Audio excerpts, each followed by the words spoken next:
Hello दोस्तों, enter recapping पर आपका फिर से स्वागत है। मुझे उम्मीद है आप सब तैयार हैं और आपको यह पसंद आएगा क्योंकि यह वीडियो वही है जिसके लिए आप सबने वोट किया था। एक छोटी सी बात, मैं अगला पोल कम्युनिटी पोस्ट में डालूंगा तो सब्सक्राइब जरूर करना और वोट देना ताकि आप चुन सको कि अगली कहानी कौन सी होगी। खैर, आज की कहानी एक ऐसे लड़के के बारे में है जिसके पास एक अजीब सिस्टम था जो अचानक से एक गॉडेस कैशबैक सिस्टम में बदल जाता है। असल में उसे लाखों डॉलर मिलते हैं जब भी कोई सुंदर लड़की उसे पैसे या कोई गिफ्ट देती है। सबसे अच्छी बात क्या है, ये कहानी सच में बहुत मजेदार है। मेरा मतलब है बहुत ज्यादा मजाकिया। अगर आपको ऐसी अजीब और मजेदार सिस्टम वाली कहानियां पसंद हैं तो ये बिल्कुल आपके लिए ही है। ठीक है, मुझे पता है आप लोग मेरी ज्यादा बातें नहीं सुनना चाहते, तो चलिए सीधा कहानी शुरू करते हैं। चलिए चलते हैं। मैं यूनिवर्सिटी के ऑडिटोरियम के बाहर एक काले सूट में खड़ा था जिसे मैंने सिर्फ एक रात के लिए रेंट पर लिया था, और मेरे हाथ में शैंपेन के ग्लासेस से भरी एक ट्रे थी जिसे चखने की मुझे बिल्कुल भी इजाजत नहीं थी। और हाँ, इससे पहले कि कोई पूछे, मेरे पास एक सिस्टम था, एक असली सिस्टम, एक चीट जैसी चीज जो मेरे सामने हवा में तैर रही थी। लेकिन इस बेकार चीज ने मुझे सिर्फ सुंदर बनाया था। क्या इसे लगता था कि मैं सिर्फ अपने चेहरे के दम पर खाना खरीद सकता हूँ? और इस सब के बाद भी मैं यहाँ नए स्टूडेंट्स के वेलकम पार्टी में एक टेम्पररी वेटर का काम कर रहा था। जिंदगी सच में एक मजाक बन गई थी, कोई आम मजाक नहीं। ऐसा लगता था जैसे किसी शराबी दुश्मन ने मेरे मजे लेने के लिए यह कहानी लिखी हो। तभी इवेंट मैनेजर ने अचानक मेरे कान के पास आकर धीरे से कहा कि टेबल 6 पर और ड्रिंक्स चाहिए। मैंने उसे एक ड्रिंक दी। मैंने एक प्यारी सी स्माइल दी, बिल्कुल उस आदमी की तरह जिसने आज की कमाई के लिए अपनी इज्जत बेच दी हो, और कहा, अभी लाया। मेरा नाम जूलियन फॉस्टर था। मैं वेस्ट लूट यूनिवर्सिटी में सेकेंड ईयर का स्टूडेंट था और बिजनेस की पढ़ाई कर रहा था। मेरी पैसे की हालत इतनी खराब थी कि बैकग्राउंड में कोई रोने वाला गाना बजना चाहिए था। इसलिए जब स्टूडेंट यूनियन ने बताया कि उन्हें वेलकम पार्टी के लिए पार्ट टाइम काम करने वाले लोग चाहिए तो मैंने काफी जल्दी हाँ कर दी। मैं एक बिल्ली से भी तेज भागा। इस काम के मुझे $120 मिलने वाले थे। अमीर लोगों के लिए ये शायद हवा खरीदने जितने पैसे होंगे, लेकिन मेरे लिए ये जिंदा रहने के पैसे थे। ऑडिटोरियम के अंदर का नज़ारा किसी महल जैसा लग रहा था जो दिखावा कर रहा हो। महंगे कपड़ों और सूट्स पर चमकीली लाइट्स पड़ रही थीं। अमीर नए स्टूडेंट्स सुनहरी रोशनी में खड़े होकर अपनी घूमने फिरने की बातें, अपने बड़े बिजनेस और महंगे हॉस्टल के बारे में हंस हंस कर बातें कर रहे थे। और दूसरी तरफ मैं हिसाब लगा रहा था कि क्या कल मैं एक अंडे के साथ इंस्टेंट नूडल्स खरीद पाऊंगा या नहीं। मेरा सिस्टम स्क्रीन मेरी आंखों के सामने एक आलसी भूत की तरह तैर रही थी जिसे कोई और काम नहीं था। Host Julian Foster, charm level 98, wealth बहुत ज्यादा गरीब, मैं घूरता हूँ। उस आखिरी लाइन को और गुस्से में मेरे हाथ की ट्रे टूटने ही वाली थी। भूल गया, भगवान के लिए, बहुत ज्यादा गरीब। वाह, थैंक यू सिस्टम, सच में बहुत मदद की। लगे हाथ मेरा दुख भी दिखा देते। जब मैं चुपचाप इस दुनिया के सबसे बेकार सिस्टम से लड़ रहा था तभी अचानक पूरे ऑडिटोरियम में धीरे धीरे बातें शुरू हो गईं, जैसे सूखे पत्तों में हवा चल रही हो। वह आ गई। ओ मेरे खुदा, क्लोई स्टर्लिंग सच में आई है। क्या वह अभी सिर्फ एक फ्रेशमैन है? वह अभी से इस जगह की मालिक क्यों लग रही है? भाई, तुझे कुछ नहीं पता, क्योंकि उसका परिवार इस पूरे शहर के आधे हिस्से का मालिक है। मैंने भी सबकी तरह उसी तरफ देखा और तभी मैंने उसे देखा। क्लोई स्टर्लिंग ने एक हल्की सिल्वर ड्रेस पहनकर मेन दरवाजे से अंदर कदम रखा, जो उसके हर कदम के साथ चमक रही थी। उसके लंबे सफेद बाल एक कंधे पर बिखरे हुए थे और उसके चेहरे पर एक ऐसी ठंडी और प्यारी खूबसूरती थी जिसे देखकर लोग अपने आप ही धीरे बोलने लगे।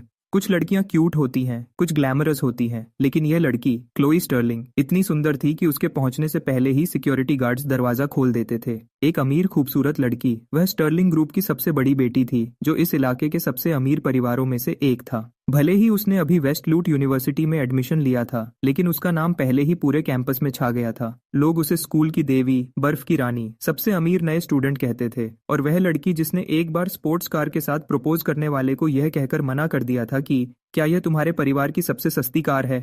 सच कहूं तो मैं इसकी इज्जत करता था। अगर किसी को घमंड दिखाना है तो कम से कम उसके पास उतना पैसा होना चाहिए। क्लोई एक बहुत अच्छी लड़की थी। वह एक बहुत अच्छी लड़की थी। वह एक बहुत अच्छी लड़की थी। वह एक बहुत अच्छी लड़की थी। वह चेम्बर एक बहुत अच्छी लड़की थी। वह चेक एक बहुत अच्छी लड़की थी। वह एक बहुत अच्छी लड़की थी। वह एक बहुत अच्छी लड़की थी। वह बिना इधर उधर देखे भीड़ के पास से निकल गई। उसका चेहरा बिल्कुल शांत और थका हुआ लग रहा था, जैसे ये पूरी पार्टी उसके रास्ते में रखी एक बेकार चीज हो। उसके पीछे पिंक ड्रेस में एक और लड़की लगातार बोलते हुए चल रही थी। तुम्हें थोड़ा और मुस्कुराना चाहिए, उस लड़की ने कहा। तुम्हारे पापा ने ये ऑडिटोरियम दान में दिया है, याद है ना? लोग देख रहे हैं। मैं मुस्कुरा रही हूँ, क्लोई ने एक सपाट आवाज में कहा। पिंक ड्रेस वाली लड़की ने उसे हैरानी से देखा। तुम्हारा चेहरा तो हिला भी नहीं। ये मेरी जज्बाती मुस्कान है। नहीं, ये तो किसी मौत पर बनाए जाने वाले चेहरे जैसा है। दूसरी लड़की लगभग उस पर चिल्लाई।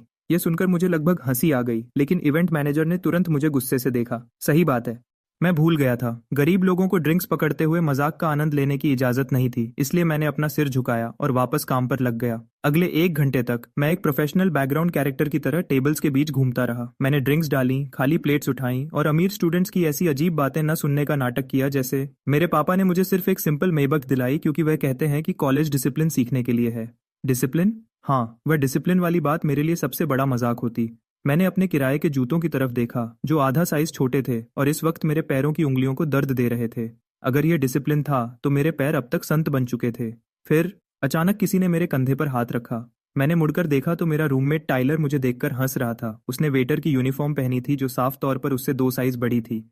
वह मेरे पास आया और धीरे से पूछा कि क्या मैंने क्लोई स्टर्लिंग को देखा है। मैंने उससे कहा कि मेरे पास आंखें हैं। बेशक, मैंने उसे देखा। उसने कहा कि क्लोई के पास आंखें हैं। मैंने कहा कि क्लोई के पास, कि उसने पहले हमारी तरफ देखा था। वह लगभग एक ही बात थी क्योंकि मैं डिजर्ट टेबल के पास खड़ा था। भाई, मैंने उसे घूर कर देखा और कहा, टाइलर, अगर कोई देवी चांद को देखती है और तुम कचरे के डिब्बे के पास खड़े हो तो इसका मतलब ये नहीं कि उसने कचरे के डिब्बे को देखा है। मैंने सच में 1 सेकंड के लिए सोचा और फिर कहा, डिपेंड करता है। क्या कचरे का डिब्बा हैंडसम है? मैंने अपना मुंह खोला और फिर बंद कर लिया। परेशानी की बात तो यह थी कि यह उसकी कही सबसे बेवकूफ़ बात भी नहीं थी। इससे पहले कि मैं उसे जवाब देता, मेरे दिमाग में अचानक एक आवाज़ गूंजी, डिंग। मैं वहीं रुक गया। पिछली बार जब मेरे सिस्टम ने यह आवाज़ की थी तो उसने मुझे इनाम में बेहतर आईब्राउज दी थीं। मैंने पूरे 3 दिन ये सोचने में बिता दिए कि क्या ये मेरे साथ मजाक था। नया फंक्शन अनलॉक हो रहा है। अरे यार, मेरी आंखें फटी की फटी रह गईं। रुको, नया फंक्शन? पूरे 1 साल तक मुझे किसी ब्यूटी इन्फ्लुएंसर की तरह सिर्फ स्किन केयर की सलाह देने के बाद क्या मेरा सिस्टम आखिरकार कुछ काम का करने वाला था? शर्त पूरी हुई। होस्ट का चार्म लेवल 98 तक पहुंच गया है। फंक्शन चालू हो गया है। Goddess cashback. मेरा दिल मेरी छाती में जोर से धड़कने लगा। मेरे हाथ से ट्रे गिरते गिरते बची। अपनी मर्जी से मुझ पर पैसे खर्च करेगी तो अगर कोई सुंदर लड़की मेरे लिए खाना खरीदती है तो मुझे कैशबैक मिलेगा। मैं एक पागल की तरह सोचने लगा, क्या मैं जल्द ही अमीर होने वाला हूँ? डिंग।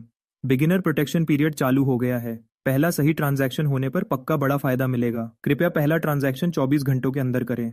मेरी आंखें मेरे ऊपर लगे झूमर से भी ज्यादा चमकने लगीं। आखिरकार पूरे 1 साल तक बेकार रहने के बाद मेरे सिस्टम को याद आया कि उसे एक चीट बनना था, मेरा पर्सनल डॉक्टर नहीं। टाइलर ने मेरा चेहरा देखा और मेरे पास आया। उसने पूछा कि मैं ऐसे क्यों मुस्कुरा रहा हूँ जैसे मुझे अरबों रुपए मिल गए हों। मैंने अपनी खुशी को छुपाया और अपने चेहरे को नॉर्मल बनाने की कोशिश की। कुछ नहीं है, मैंने उससे कहा। भाई, ये कोई आम मुस्कुराहट नहीं है, टाइलर ने अपनी आंखें छोटी करते हुए कहा। ये एक विलन वाली मुस्कुराहट है। तुम्हारे चेहरे पर उम्मीद अच्छी नहीं लगती। इससे पहले कि मैं उसके चेहरे पर थप्पड़ मारता, इवेंट मैनेजर ने जोर से ताली बजाई और सबको जल्दी करने को कहा क्योंकि बैंकेट 20 मिनट्स में खत्म होने वाला था। फिर उसने कहा कि मेहमानों के जाने के बाद हमें पार्किंग साफ करने में मदद करनी होगी और ध्यान रखना होगा कि रास्ता बंद न हो क्योंकि वीआईपी मेहमान जल्द ही जाने वाले हैं। जगह, वीआईपी मेहमान, अमीर लड़कियां। मेरे दिमाग ने इन बातों को इतनी जल्दी जोड़ा कि मुझे अपने दिमाग में झटका लगा। आज रात मेरा मौका था। सिस्टम के नए फंक्शन के लिए एक बेहद सुंदर लड़की की जरूरत थी जो अपनी मर्जी से मुझ पर पैसे खर्च करे। लेकिन परेशानी यह थी कि मैं यह सब आम तरीके से कैसे करवाऊं। मैं यहाँ एक बेहद सुंदर लड़की को जानता था। वह जरूर क्लोई स्टर्लिंग होगी। क्या मुझे उसके पास जाना चाहिए और उससे मेरे लिए एक सैंडविच खरीदने को कहना चाहिए, या फिर मुझे कुछ गिराने का नाटक करना चाहिए और उम्मीद करनी चाहिए कि उसे बुरा लगे? नहीं, नहीं, ये तो एक धोखा लग रहा था और सिस्टम ने साफ साफ कहा था कि पैसे अपनी मर्जी से खर्च करने होंगे। और मेरी किस्मत ऐसी है कि अगर मैंने चालाकी करने की कोशिश की तो सिस्टम इस ट्रांजैक्शन को कैंसिल कर देगा और मुझे कोई बेकार सा इनाम दे देगा। आखिरकार पार्टी खत्म हो गई और मेहमान थोड़े थोड़े करके हॉल से बाहर आने लगे। हवा में महंगे परफ्यूम की खुशबू थी और गाड़ी चलाने वाले लोग जल्दी जल्दी गाड़ियों के दरवाजे खोल रहे थे। एक एक करके गाड़ियां स्टार्ट होने लगीं और हर गाड़ी की आवाज ऐसी थी जैसे वह मेरी पूरी जिंदगी की कमाई से भी महंगी हो। खाली प्लेटों को एक के ऊपर एक रखने के बाद मैं टाइलर और बाकी काम करने वालों के साथ जल्दी से बाहर गया। पार्किंग लॉट किसी महंगी गाड़ियों के शोरूम जैसा लग रहा था जहां बहुत अच्छी लाइट्स लगी थी। वहां एक काले रंग की लैम्बोर्गिनी खड़ी थी जो बहुत ही शानदार लग रही थी। वहां चमकती हुई गाड़ियां, बिना आवाज वाली इलेक्ट्रिक कार्स और अमीर लोगों की इतनी सारी गाड़ियां थीं कि मेरा बटुआ खुद को छोटा महसूस करने लगा। और साइड के दरवाजे के पास एक टेढ़े मेढ़े लोहे के स्टैंड से बंधा हुआ मेरा इलेक्ट्रिक स्कूटर खड़ा था। मेरा बेचारा पुराना सेकंड हैंड इलेक्ट्रिक स्कूटर। वह मेरे बच्चे जैसा था और मैं उससे बहुत प्यार करता था। उसका उल्टा शीशा टूटा था, सीट पर 2 बार टेप लगाया गया था और ब्रेक लगाने पर ऐसी आवाज आती थी जैसे कोई बुरा आदमी खांस रहा हो। लेकिन वह मेरा था। मैंने इसे एक सीनियर से $80 में खरीदा था और उनसे वादा किया था कि मैं कभी नहीं पूछूंगा कि इसका आगे का हिस्सा क्यों गायब है। मैं चलते हुए गे उसके पास गया, उसके हैंडल को थपथपाया और कहा, हिम्मत मत हारना मेरे दोस्त। एक दिन जब तुम्हारा पापा अमीर हो जाएगा तो मैं तुम्हारे लिए नए और महंगे टायर्स खरीदूंगा। लेकिन टाइलर ने मेरे स्कूटर को देखा और मजाक उड़ाते हुए कहा, भाई इस चीज को टायर्स की नहीं बल्कि किसी बाबा की जरूरत है जो इसकी आत्मा को शांति दे सके। मैं चिल्लाया और उससे कहा कि मेरे बोल्ट की बेइज्जती न करे। उस लड़के ने अपनी आंखें झपकाईं और पूछा कि क्या मैंने सच में इसका नाम बोल्ट रखा है। हाँ, मैंने उसे बताया कि यह बिजली जैसी आवाज निकालता है। वह आवाजें शायद इसकी खराब होती बैटरी से आ रही थीं। टाइलर ने कहा, चुप रहो, मेरा बच्चा इतना ताकतवर है कि यह वैलेंटिनो रोसी के साथ भी रेस जीत सकता है। जैसे ही मैंने चेन खोली, वीआईपी रास्ते से एक रोज गोल्ड रंग की पोर्शे धीरे से बाहर आई और आसपास के सभी लोग उसे देखने लगे। वह गाड़ी अपने आप में ही एक अजीब काली गाड़ी थी। गाड़ी खुद में ही इतनी सुंदर थी कि सबका ध्यान खींच रही थी, लेकिन उसके ड्राइवर को देखकर तो लोग अपनी आंखें हटा ही नहीं पा रहे थे। क्लोई स्टर्लिंग गाड़ी चला रही थी। पार्टी में जो उसका घमंडी और शानदार रूप था वह अब लगभग गायब हो चुका था। इस वक्त वह कोई बड़ी राजकुमारी नहीं बल्कि एक ऐसी होशियार स्टूडेंट लग रही थी जो पूरे शहर के सामने अपना पहला ड्राइविंग टेस्ट दे रही हो। वह लड़की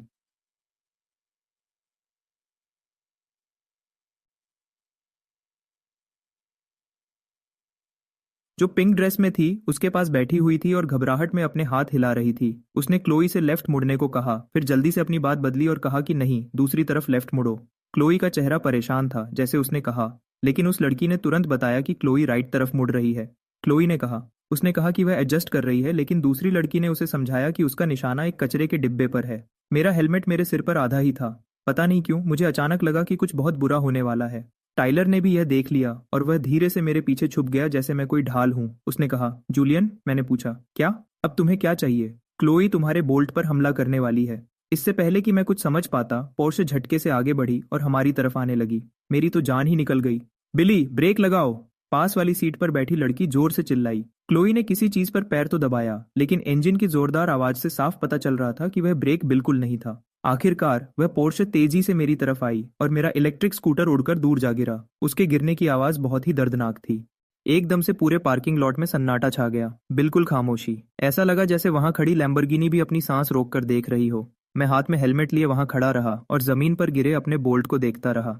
मेरा $80 का स्कूटर, मेरी प्यारी सवारी, जो हर बारिश, एग्जाम और रात को नूडल्स लाने में मेरा साथ देता था, और अब उसे एक ऐसी रोज गोल्ड पोर्शे ने तोड़ दिया था जिसकी कीमत मेरे पूरे खानदान से भी ज्यादा थी। टाइलर ने धीरे से कहा, बोल्ट तो गया। मैं मुड़ा। मैंने बहुत धीरे से अपना सिर उसकी तरफ घुमाया। मैं हमेशा सोचता हूँ कि क्या मैं सच में किसी दिन इसे मार दूंगा। उसने तुरंत अपना मुंह बंद कर लिया। बेचारा एस।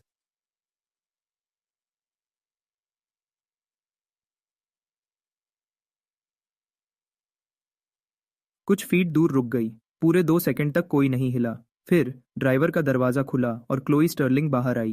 पार्किंग लॉट की लाइट्स में वह ऑडिटोरियम से भी ज्यादा सुंदर लग रही थी। सिल्वर कपड़े, लंबे काले बाल, शांत चेहरा और बिल्कुल सीधी खड़ी थी। बस एक ही फर्क था कि उसके चेहरे का सुकून थोड़ा बिगड़ गया था। उसने गिरे हुए स्कूटर को देखा, फिर मुझे देखा। उस रात पहली बार उसकी आंखें सच में मेरे चेहरे पर रुकी। एक छोटा सा हैरानी का एक झटका उसके चेहरे पर दिखा। शायद उसने नहीं सोचा था कि जिसकी स्कूटर को उसने टक्कर मारी है वह किसी मैगजीन के मॉडल जैसा दिखेगा जो किसी कहानी के लिए गरीब हो गया हो। वह लड़की अभी भी हॉस्पिटल में है। पिंक कपड़ों वाली लड़की भी बाहर कूदी। उसने अपने दोनों हाथ अपने मुंह पर रख लिए और चिल्लाकर रोने लगी कि क्लोई ने मेरे स्कूटर को मार डाला। क्लोई ने उसकी बात का कोई जवाब नहीं दिया। उसने धीरे से कहा, यह मरा नहीं है। ठीक उसी वक्त बोल्ट की आगे वाली लाइट 2 बार झपकी, फिर वह हमेशा के लिए बंद हो गई। क्लोई। हम सब तुरंत चुप हो गए। पिंक कपड़ों वाली लड़की ने धीरे से कहा, यह तो बिल्कुल फिल्म की तरह मरा। मैंने पिंक कपड़ों वाली लड़की को देखा और सोचा, ओह, यह एक अच्छा मौका है। मुझे यकीन है कि यह अच्छा है, लेकिन मुझे समझ नहीं आ रहा कि मुझे क्या करना चाहिए। मुझे समझ नहीं आ रहा कि मुझे क्या करना चाहिए। मुझे समझ नहीं आ रहा कि मुझे क्या करना चाहिए।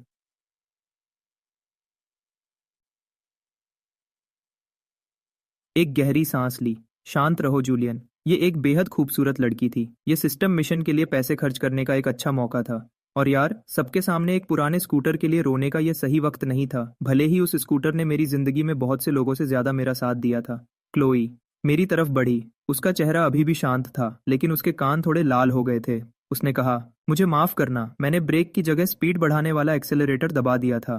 आसपास के स्टूडेंट्स ने तुरंत आपस में बातें शुरू कर दी। क्लोई स्टर्लिंग ने एक वेटर से माफी मांगी। रुको, वह वेटर तो सच में बहुत हैंडसम है। क्या उसने इसके स्कूटर को टक्कर मारी या कोई लव स्टोरी शुरू हो रही है? मैंने उन सबको इग्नोर किया। मैंने अपने स्कूटर को देखा, फिर उसकी पोर्शे को देखा और फिर से अपने स्कूटर को देखा। मैं कहना चाहता था कि कोई बात नहीं, क्योंकि तमीजदार लोग ऐसा ही कहते हैं, लेकिन कैसे? बिल्कुल नहीं, कुछ भी ठीक नहीं था। बोल्ट ने 3 सेमेस्टर्स और मिड टर्म्स के बाद मेरे बुरे वक्त में मेरा साथ दिया था, उसे इज्जत मिलनी चाहिए थी। फिर भी मैंने जबरदस्ती एक स्माइल लाई और कहा, कोई बात नहीं, ऐसी गलतियां हो जाती हैं। मेरे पीछे टाइलर के गले से एक अजीब आवाज निकली। वह अच्छे से जानता था कि मैं कितना गरीब हूँ। उसे यह भी पता था कि अगर किसी और ने मेरा स्कूटर तोड़ा होता तो मैं अब तक उससे पूरे पैसे लेने की बात कर रहा होता। मैं शांत था, इसलिए शायद मैं और ज्यादा शर्मिंदा लग रहा था।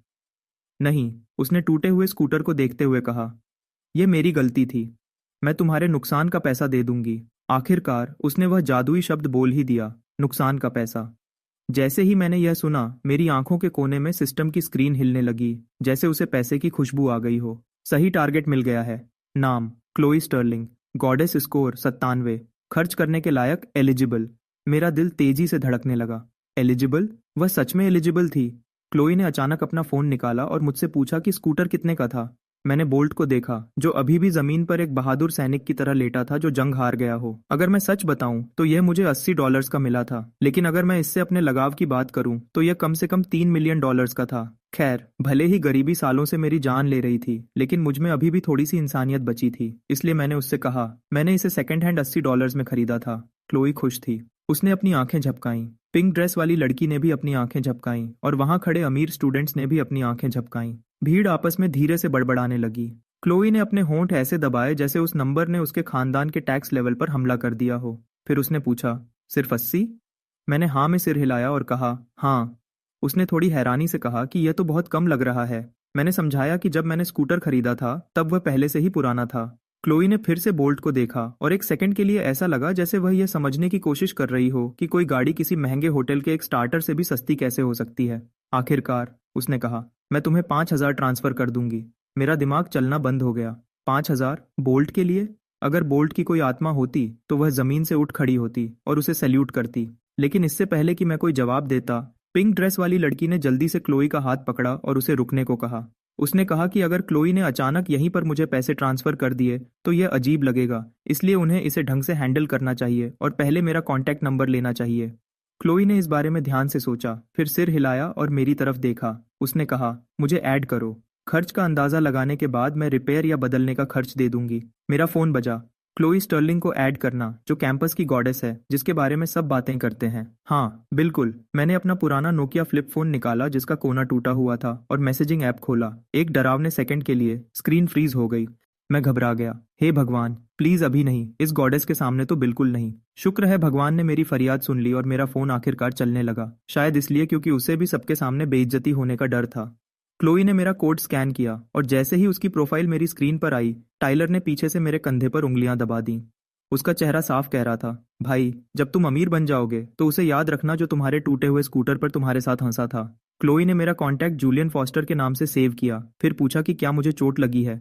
मैंने उससे कहा कि मैं ठीक हूँ, लेकिन उसकी नज़र मेरे हाथों पर गई और उसने इशारा किया कि मेरी उंगलियों पर खरोंच आई है। मैंने नीचे देखा, वह सही कह रही थी। जब बोल्ट गिरा तो शायद उसका एक शीशा मेरे हाथ पर लग गया था, क्योंकि मेरी उंगली पर एक छोटी सी लाल खरोंच थी। सच कहूं तो सस्ते डब्बा बंद खाने को खोलते वक्त मुझे इससे भी बुरी चोटें लगी हैं, लेकिन क्लोई का चेहरा तुरंत गंभीर हो गया। उसने कहा कि मुझे इस पर दवा लगानी चाहिए और पिंक ड्रेस वाली लड़की की तरफ मुड़कर पूछा, सोफी, क्या पास में कोई फार्मेसी है? मेरी तरफ वापस देखा और कहा, यहीं रुको। इससे पहले कि मैं कोई जवाब देता, वह जल्दी से चली गई। मैंने उसकी सिल्वर ड्रेस को कोने की दुकान की तरफ जाते हुए देखा और एक पल के लिए मैं बस अपने टूटे हुए स्कूटर, टूटे हुए फोन और अपने उलझे हुए दिल के साथ वहां खड़ा रहा। टाइलर। उसने धीरे से अपना सिर मेरी तरफ घुमाया। उसने पूछा, वह क्या था? क्या तुम्हें समझ आया कि अभी क्या हुआ? मैंने कहा, मेरा स्कूटर खराब हो गया। उसने मुझे घूरा और कहा, क्लोई स्टर्लिंग ने तुम्हें ऐड किया और वह खुद तुम्हारे हाथ के लिए दवाई लेने गई। मैंने हाँ में सिर हिलाया। मैंने सिर हिलाया और कहा, मेरा स्कूटर खराब हो गया। टाइलर एक सेकंड के लिए रुका, फिर उसने भी सिर हिलाया। ठीक है।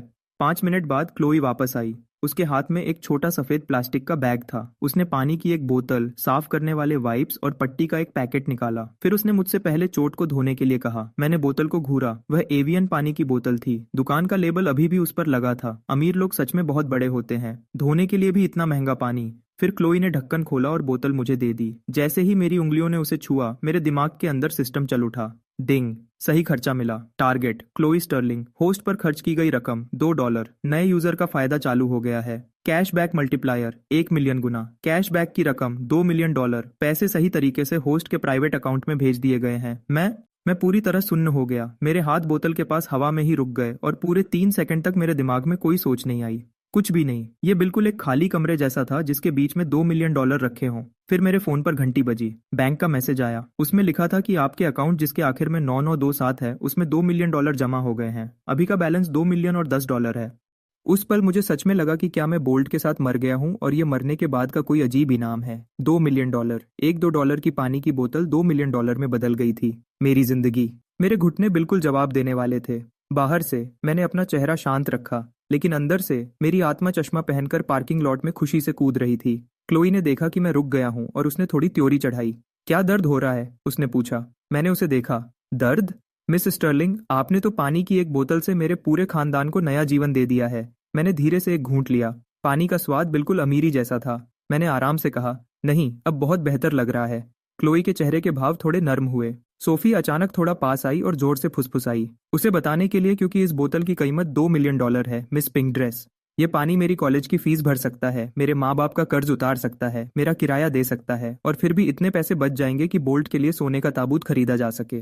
क्लोई ने फिर साफ करने वाला वाइप निकाला और कहा, अपना हाथ मुझे दो। मैं बिना सोचे पीछे हट गया।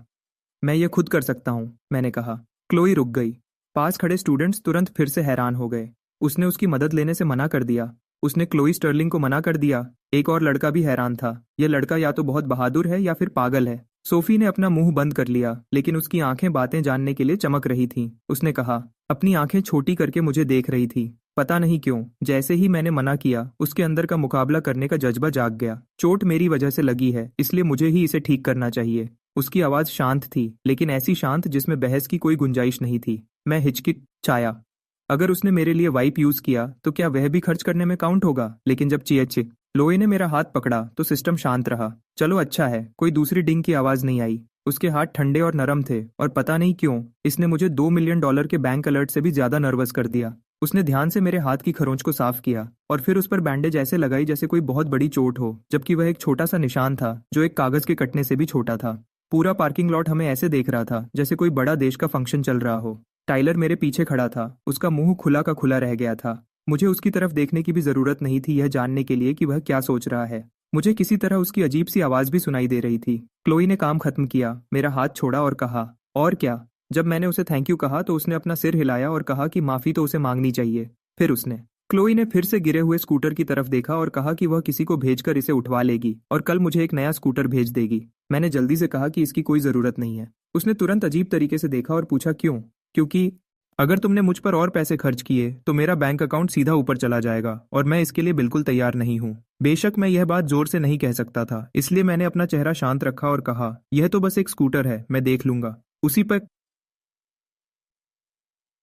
जैसे ही यह बात मेरे मुंह से निकली, क्लोई ने मुझे अलग तरह से देखा। यह कोई बड़ा बदलाव नहीं था, बस उसकी आंखों में एक पल के लिए पहले हैरानी और फिर दिलचस्पी दिखी। वह शायद ऐसे बहुत से लोगों से मिली होगी जो स्टर्लिंग फैमिली से पैसे लेने के लिए नुकसान को 10 गुना बढ़ाकर बताते, लेकिन यहाँ मैं था जो अपनी अकेली सवारी टूटने के बाद भी पैसे लेने से मना कर रहा था। और उसकी आंखों में शायद मैं शरीफ लग रहा था, शायद मैं शांत लग रहा था, या शायद मैं थोड़ा रहस्यमयी लग रहा था। लेकिन यार, सच तो ये है कि मैं डर रहा था कि अगर मेरे पुराने बैंक ऐप में एक और बड़ा डिपॉजिट आया तो वह कहीं बंद न हो जाए। क्लोई ने क्लोई के पास आकर धीरे से कहा, लेकिन इतना तेज कि मैं सुन सकूं, क्लोई, यह अलग है।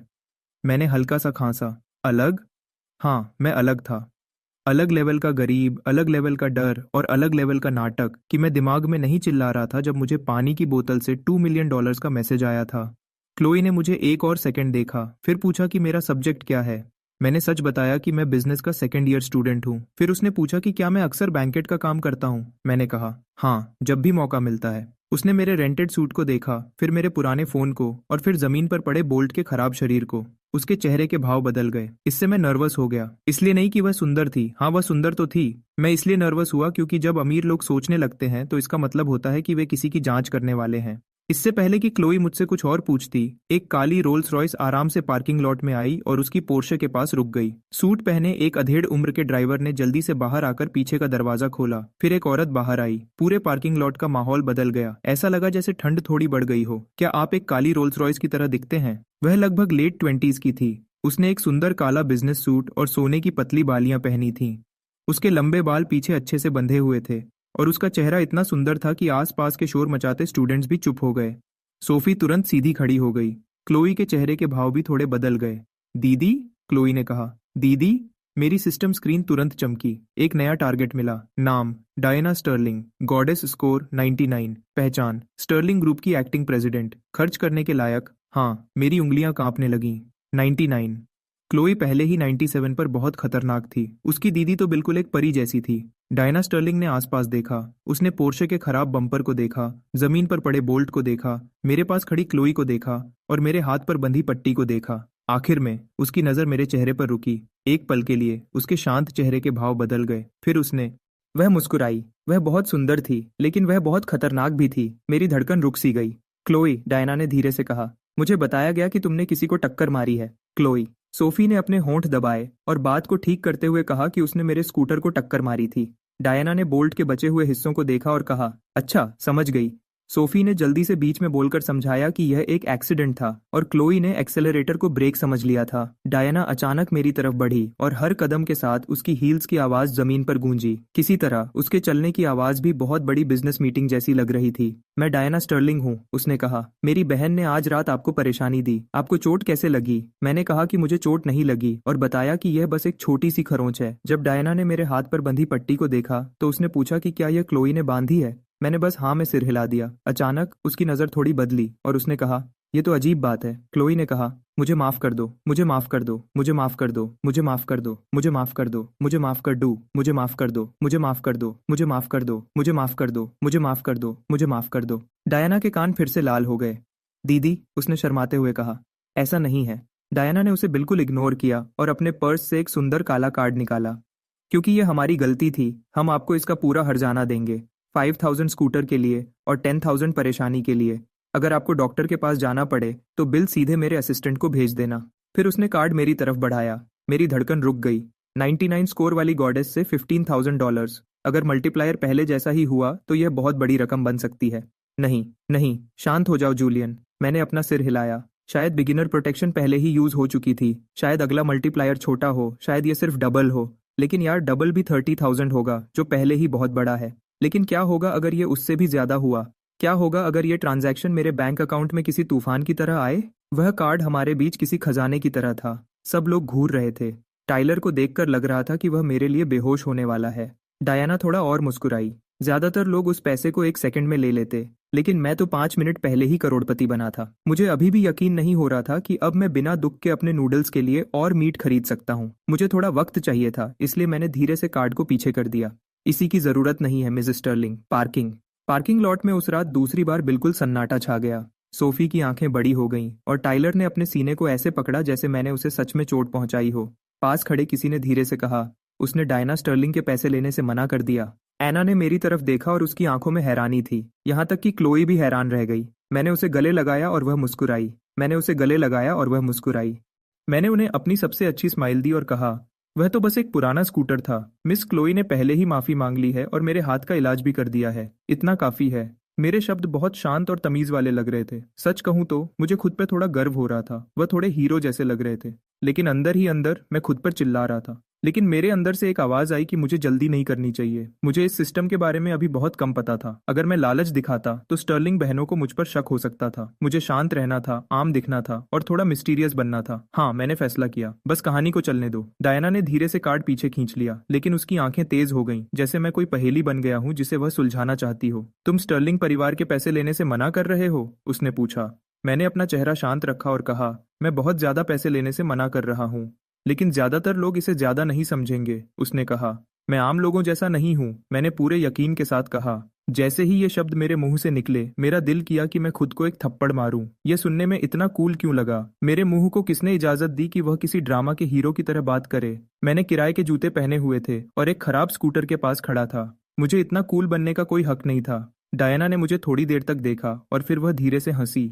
वह हंसी बहुत प्यारी और तमीज वाली थी, लेकिन पता नहीं क्यों उससे मेरी पीठ में ठंडक सी महसूस हुई। मुझे देखते हुए ही उसने क्लोई से कहा कि उसका क्लासमेट काफी मजेदार है। क्लोई ने अपनी हमेशा की तरह सपाट आवाज में जवाब दिया और कहा कि मैं उसका क्लासमेट नहीं हूँ क्योंकि मैं सेकंड ईयर का स्टूडेंट हूँ। डायना उसका क्लासमेट नहीं थी क्योंकि मैं सेकंड ईयर का स्टूडेंट हूँ।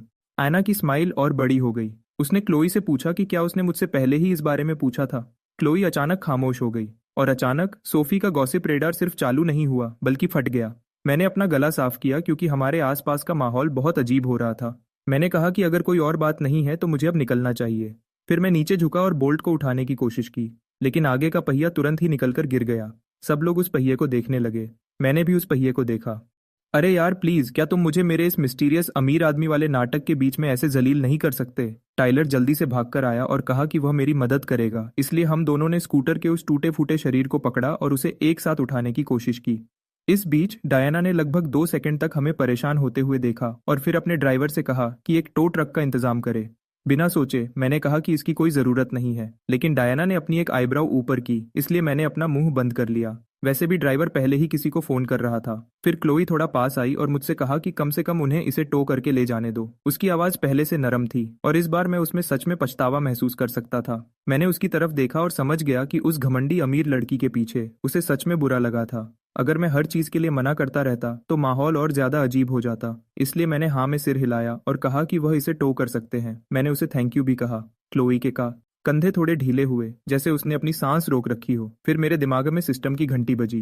कंधे थोड़े ढीले हुए, जैसे उसने अपनी सांस रोक रखी हो। फिर मेरे दिमाग में सिस्टम की घंटी बजी। मैंने डायना का चेहरा देखा। वह मुझे ऐसे देख रही थी जैसे मैं किसी प्राइवेट कंपनी की कोई छिपी हुई फाइल हूँ। क्लोई भी मुझे देख रही थी और अब उसकी आंखों में ठंडक नहीं थी। वह मुझे जानना चाहती थी। टाइलर के पास थोड़ा झुककर धीरे से पूछा, क्या तुम्हारा दोस्त चुपके से अमीर है?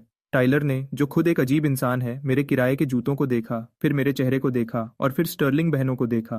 थोड़ी देर चुप रहने के बाद उसने धीरे से कहा, सच कहूं तो अब मुझे भी ऐसा ही लग रहा है, साले गद्दार दोस्त। लगभग 10 मिनट बाद टो ट्रक आ गई। जब ड्राइवर बोल्ट के बचे हुए हिस्से को लोड कर रहा था तब डायना ने मुझे एक बिजनेस कार्ड दिया। इस बार ये पैसे नहीं थे, ये सिर्फ एक कार्ड था, लेकिन वह कार्ड भी बहुत महंगा लग रहा था। वह काला, सिंपल और इतना भारी था जैसे उसका अपना कोई बैंक अकाउंट हो। Diana Sterling, acting president, Sterling group. उसने कहा, अगर आज रात के बाद कुछ भी हो तो मुझे सीधा फोन करना।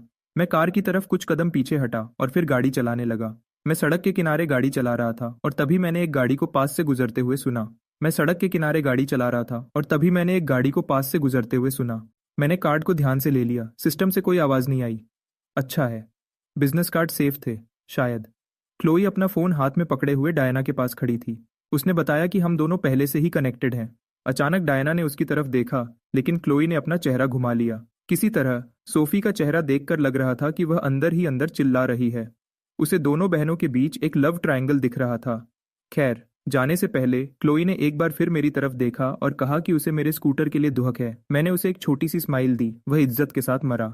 तुरंत जोर से हंसी निकल गई, यहाँ तक कि क्लोई के होंठ भी आधे सेकंड के लिए हिले। ये बहुत छोटा सा था, न के बराबर, लेकिन ऐसा हुआ। फिर स्टर्लिंग बहनें रोल्स रॉयस में बैठ गईं। जैसे ही कार जाने लगी, टाइलर ने मेरे दोनों कंधे पकड़े और मुझे ऐसे झंझोड़ दिया जैसे वह मेरे दिमाग को फिर से चालू करने की कोशिश कर रहा हो। जूलियन फॉस्टर, ये क्या था? ये किस तरह का बकवास ड्रामा चल रहा है? मैंने कहा, मुझे कुछ नहीं पता। ये सब मेरे लिए भी यकीन करने जैसा नहीं था। उसने मुझे याद दिलाया कि क्लोई स्टर्लिंग ने मेरे लिए पानी खरीदा, मेरे जख्मी हाथ पर पट्टी बांधी और मेरा कॉन्टैक्ट नंबर भी लिया। और फिर उसकी बहन ने खुद मुझे अपना बिजनेस कार्ड दिया। मैंने अपनी बहन को फोन किया और उसने कहा, सिर्फ कहा, हाँ उसने ऐसा किया। उसने ये भी कहा कि मैंने $15,000 लेने से भी मना कर दिया। मैंने दुहक भरे दिल से उसकी तरफ देखा और कहा, मुझे पता है।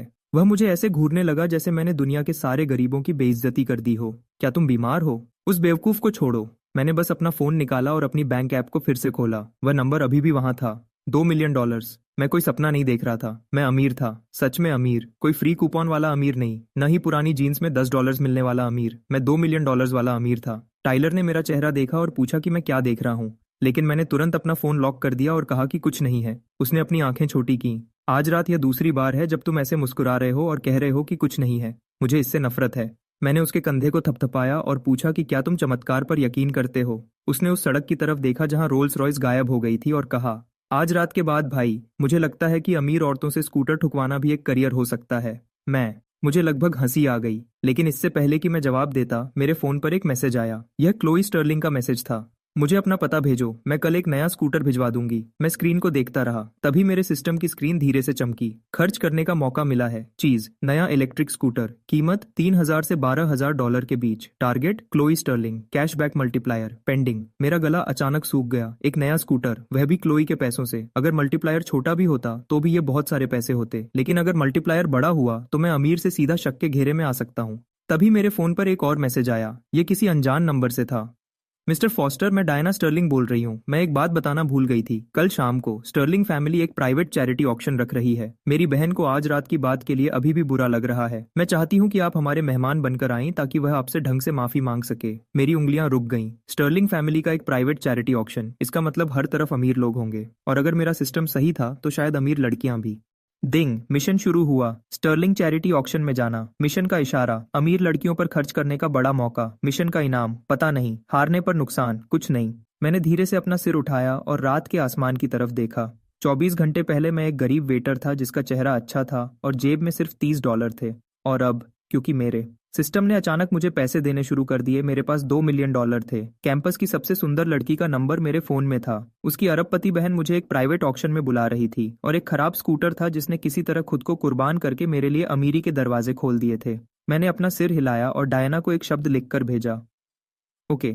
जैसे ही मैंने मैसेज भेजा, क्लोई का एक और मैसेज आया, और हाँ, इस बार मना मत करना। मैं उसे देखता रहा। मैं अपने फोन पर मैसेज को घूरता रहा। फिर मेरे चेहरे पर एक धीमी सी मुस्कान आ गई। एक अमीर लड़की मेरे ऊपर पैसे खर्च करना चाहती थी और इस बार मैं शरीफ बनने का नाटक नहीं करने वाला था। बिल्कुल भी नहीं। अगर क्लोई स्टर्लिंग मेरे ऊपर पैसे फेंकना चाहती थी तो मैं चुपचाप खड़े रहकर अपनी किस्मत को बदलने देने के लिए तैयार था। अगली सुबह मैं अपने अलार्म से पहले ही उठ गया क्योंकि मेरा दिमाग पूरी रात एक ही सवाल पूछ रहा था, क्या मैं सच में अमीर हो गया हूँ? मैंने 3 बार अपना बैंक ऐप चेक किया। पैसे अभी भी वहां थे, $2 मिलियन। मैंने अपना चेहरा पिलो में दबाया और बिना आवाज किए चीखने लगा, बिल्कुल एक समझदार बड़े इंसान की तरह जो अपने रूममेट को जगाना नहीं चाहता था। इससे पहले कि मैं ठीक से संभल पाता, क्लोई ने मुझे मैसेज किया और मेरे हॉस्टल का एड्रेस मांगा। मुझे लगा वह कोई आम बदले में स्कूटर भेजना चाहती है, लेकिन मैं बिल्कुल गलत था। 30 मिनट बाद हॉस्टल के बाहर एक डिलीवरी ट्रक आया जिसमें एक मैट ब्लैक इलेक्ट्रिक स्कूटर था। वह देखने में ऐसा लग रहा था जैसे कोई अमीर गुंडा उसे किसी खुफिया रास्ते पर चलाएगा। उसकी कीमत $18,000 थी। डिंग, कैशबैक मल्टीप्लायर 2000 गुना। और इस तरह मेरा खुफिया बैंक बैलेंस सीधा उन $40 मिलियन पर पहुंच गया। मेरा दिमाग ये समझने के लिए बिल्कुल तैयार नहीं था। मेरा पूरा बैंक बैलेंस एकदम अजीब हो चुका था। पूरे हॉस्टल ने इस डिलीवरी को देखा और स्टूडेंट्स आपस में बातें करने लगे। टाइलर ने मुझे ऐसे देखा जैसे मैं किसी ऐसी कहानी का हीरो बन गया हूं जिसे पढ़ने की उसे इजाजत नहीं थी। डेरेक वैंस, एक अमीर फाइनेंस स्टूडेंट जो मुझे पहले से ही पसंद नहीं करता था, उसने सबको ऐसा दिखाने की कोशिश की जैसे मैं क्लोई का इस्तेमाल करके स्टर्लिंग फैमिली के करीब जाना चाहता हूँ। सच कहूँ तो मुझे लगा कि लोग इस पर अजीब बातें करेंगे, लेकिन मुझे इससे कोई फर्क नहीं पड़ता था। सच कहूँ तो मैं सफाई देना चाहता था, लेकिन छोड़ो, मुझे इस बेकार की बात की कोई परवाह नहीं थी। मैंने बस उससे कह दिया कि वह जो चाहे सोच सकता है। इस वजह से मैं लोगों को और भी ज्यादा रहस्यमयी लगने लगा। तभी एक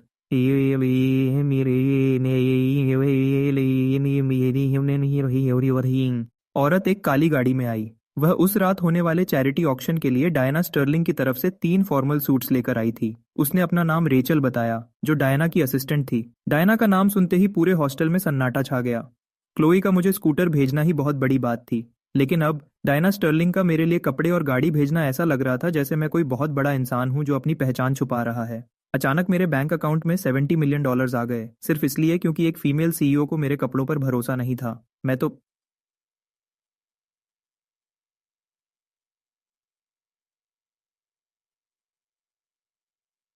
करीब करीब बेहोश ही होने वाला था। भगवान के लिए सिर्फ अपना बैंक बैलेंस देखकर ही मुझे हार्ट अटैक आ जाएगा। दोपहर तक अफवाहें बहुत ज़्यादा फैल चुकी थीं। डॉर्मेट्री में अचानक बातें होने लगीं कि मैं किसी तरह 2 बहुत ही सुंदर लड़कियों के करीब आ गया हूँ। उस रात मैंने ब्लैक सूट चुना क्योंकि टाइलर ने कहा था कि इसमें मैं ऐसा लग रहा हूँ जैसे पूरा ऑक्शन हाउस ही खरीद लूंगा। स्टाइलिस्ट ने उसे बिल्कुल सही से फिट किया और जब मैंने शीशे में देखा तो मैं खुद हैरान रह गया। मैं सच में बहुत हैंडसम लग रहा था। ठीक 6 बजे डॉम के बाहर एक बेंटली आकर रुकी और टाइलर गेट के पास खड़ा होकर झूठे आंसू पोंछ रहा था जैसे अपने बेटे को जंग पर भेज रहा हो। मैंने बस एक ठंडी सांस ली। उस बेवकूफ को मुझसे एक लात पड़नी चाहिए। जो भी हो, वह charity auction Sterling grand hotel में था। मैंने पहले भी उस जगह के बारे में सुना था, पूरे शहर ने सुना था। वह एक ऐसा होटल था जहां लॉबी के फूल भी शायद मुझसे बेहतर जिंदगी जी रहे थे जो मेरी पिछले हफ्ते थी। बेंटली एंट्रेंस पर रुकी और 2 वैलेट्स ने मेरे लिए दरवाजा खोला। एक लाल कारपेट सीधे उन बड़े सुनहरे घूमने वाले दरवाजों तक जा रहा था। रिपोर्टर्स बैरियर्स के पीछे खड़े थे। कैमरास तैयार थे। सुंदर मेहमान कैमरा की फ्लैशेस के बीच ऐसे चल रहे थे जैसे उनके लिए यह कोई आम दिन हो। मेरा पहला ख्याल आया कि शायद मैं गलत जगह आ गया हूँ। मेरा दूसरा ख्याल था कि मुझे भाग जाना चाहिए। मेरा तीसरा ख्याल आया कि अब मेरे पास $70 मिलियन और एक सुपर नेचुरल मनी सिस्टम है तो भागना थोड़ा शर्मनाक होगा। इसलिए मैं बाहर निकला। तुरंत ही रिपोर्टर्स ने फ्लैश के साथ फोटो खींचने शुरू कर दिए, शायद इसलिए क्योंकि मैं बेंटली से आया था और उन्हें लगा कि जो भी बाहर आएगा वह कोई बड़ा आदमी होगा। जब तक उन्हें समझ आता कि मैं कौन हूं तब तक बहुत देर हो चुकी थी। मेरा चेहरा पहले ही कम से कम 3 अच्छे एंगल्स से फोटो में आ चुका था। मैंने कुछ रिपोर्टर्स को कहते सुना, यार मुझे नहीं पता ये कौन है, लेकिन ये बहुत ज्यादा हैंडसम है, यहाँ तक कि टायरे एक्टर भी इसके सामने कुछ नहीं है। मैंने अनजान बनने का नाटक किया और शांत दिखने की कोशिश करते हुए अंदर चला गया। लॉबी बहुत ही सुंदर थी, फ्लोर मार्बल के थे, झूमर क्रिस्टल के थे और बीच में फूलों का एक बड़ा सा गुलदस्ता ऐसे रखा था जैसे उसकी अपनी कोई सिक्योरिटी टीम हो। स्टाफ के लोग बहुत आराम से और ध्यान से घूम रहे थे, जैसे उन्हें होटल मैनेजर ने नहीं बल्कि किसी सीक्रेट एजेंट ने ट्रेन किया हो। रेचल एंट्रेंस के पास इंतजार कर रही थी। जब उसने मुझे देखा तो उसकी प्रोफेशनल स्माइल आधे सेकंड के लिए रुक गई। फिर उसने खुद को संभाला और मुझसे कहा कि मैं बहुत अच्छा लग रहा हूँ। जब मैंने उसे थैंक यू कहा तो उसकी नजरें आमतौर से थोड़ी ज्यादा देर तक मुझ पर टिकी रहीं और सिस्टम ने एक हल्की सी आवाज दी, टारगेट रेचल ब्रुक्स, स्कोर मिला 91, हाई टियर कैशबैक के लिए काबिल नहीं है। मैं तो अपनी आंखें झपकी। काबिल नहीं है तो इस चीज के अलग अलग लेवल्स भी हैं, ये जानना अच्छा था। लेकिन खैर, मुझे अब समझ आया कि ये सिस्टम थोड़ा भेदभाव करता है, ये लोगों को जज कर सकता है और उनका स्कोर तय करता है। लेकिन मैंने अपना सिर हिलाया। छोड़ो, यह सिस्टम शुरू से ही ऐसा भेदभाव करता है, इसीलिए शायद यह मुझे बार बार ब्यूटी अपग्रेड देता रहता है ताकि जब यह मेरा चेहरा देखे तो इसे बुरा न लगे। जो भी हो, रेचल मुझे एक प्राइवेट एलिवेटर की तरफ ले गई। जब हम चल रहे थे तो उसने बताया कि मिस डायना ऊपर मेहमानों का स्वागत कर रही हैं, जबकि मिस क्लोई पहले से ही ऑक्शन हॉल के अंदर हैं। जैसे ही एलिवेटर जब लिफ्ट के दरवाजे बंद हुए तो मैंने फ्लोर के नंबर को ऊपर जाते देखा। मेरी हथेलियां बिल्कुल शांत थीं, कुछ ज्यादा ही शांत। शायद पैसे ने मुझे बदल दिया था, या शायद बहुत बड़े झटके की वजह से मेरे दिमाग ने काम करना बंद कर दिया था। जब दरवाजा खुला तो पियानो का हल्का संगीत हमारी तरफ आया।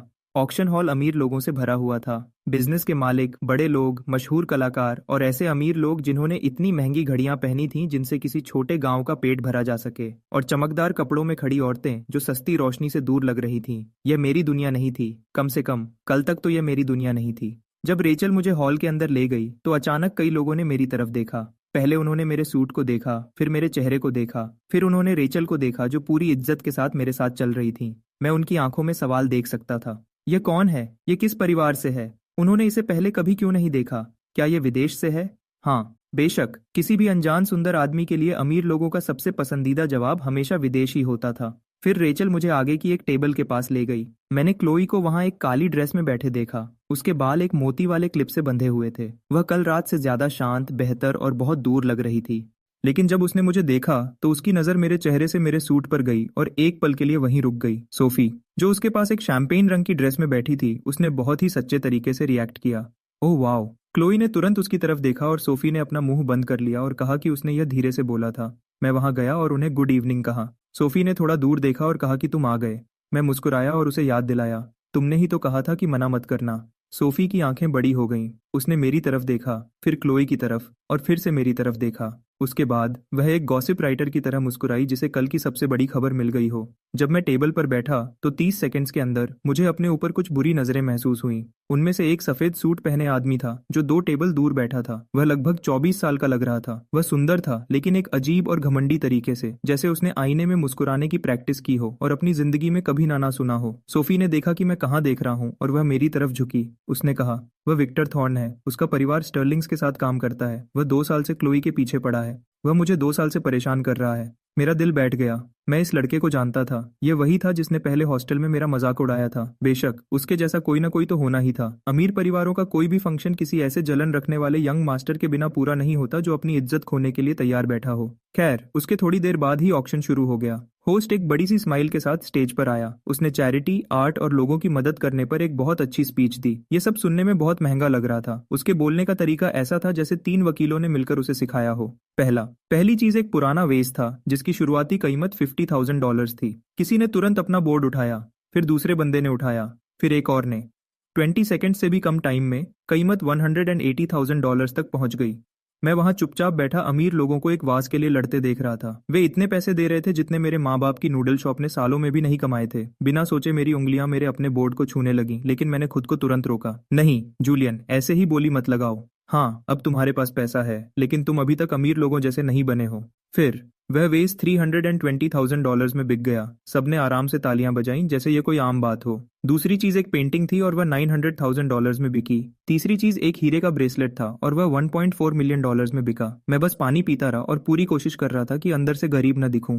और फिर चौथी चीज सामने आई। ये मर्दों की एक महंगी वॉच थी, लिमिटेड एडिशन, काले रंग की और बहुत ही सुंदर डिजाइन वाली, जिसकी शुरुआती कीमत $200,000 थी। होस्ट ने स्माइल किया और कहा, ये वॉच केंसिंगटन फैमिली ने दान की है। पूरी दुनिया में ऐसी सिर्फ 20 वॉचेज हैं। सोफी मेरे पास आई और धीरे से बोली कि ये वॉच मेरे सूट पर अच्छी लगेगी। मैंने धीरे से ना कहा, लेकिन उसे कोई फर्क नहीं पड़ा। उसने अपने दोनों हाथ थोड़े उठाए और कहा कि उसने मुझे इसे खरीदने के लिए नहीं कहा था। मैंने उससे कहा, तुम दिमाग में यही सोच रही थी। क्लोई ने वॉच को देखा, फिर मेरी खाली कलाई को देखा।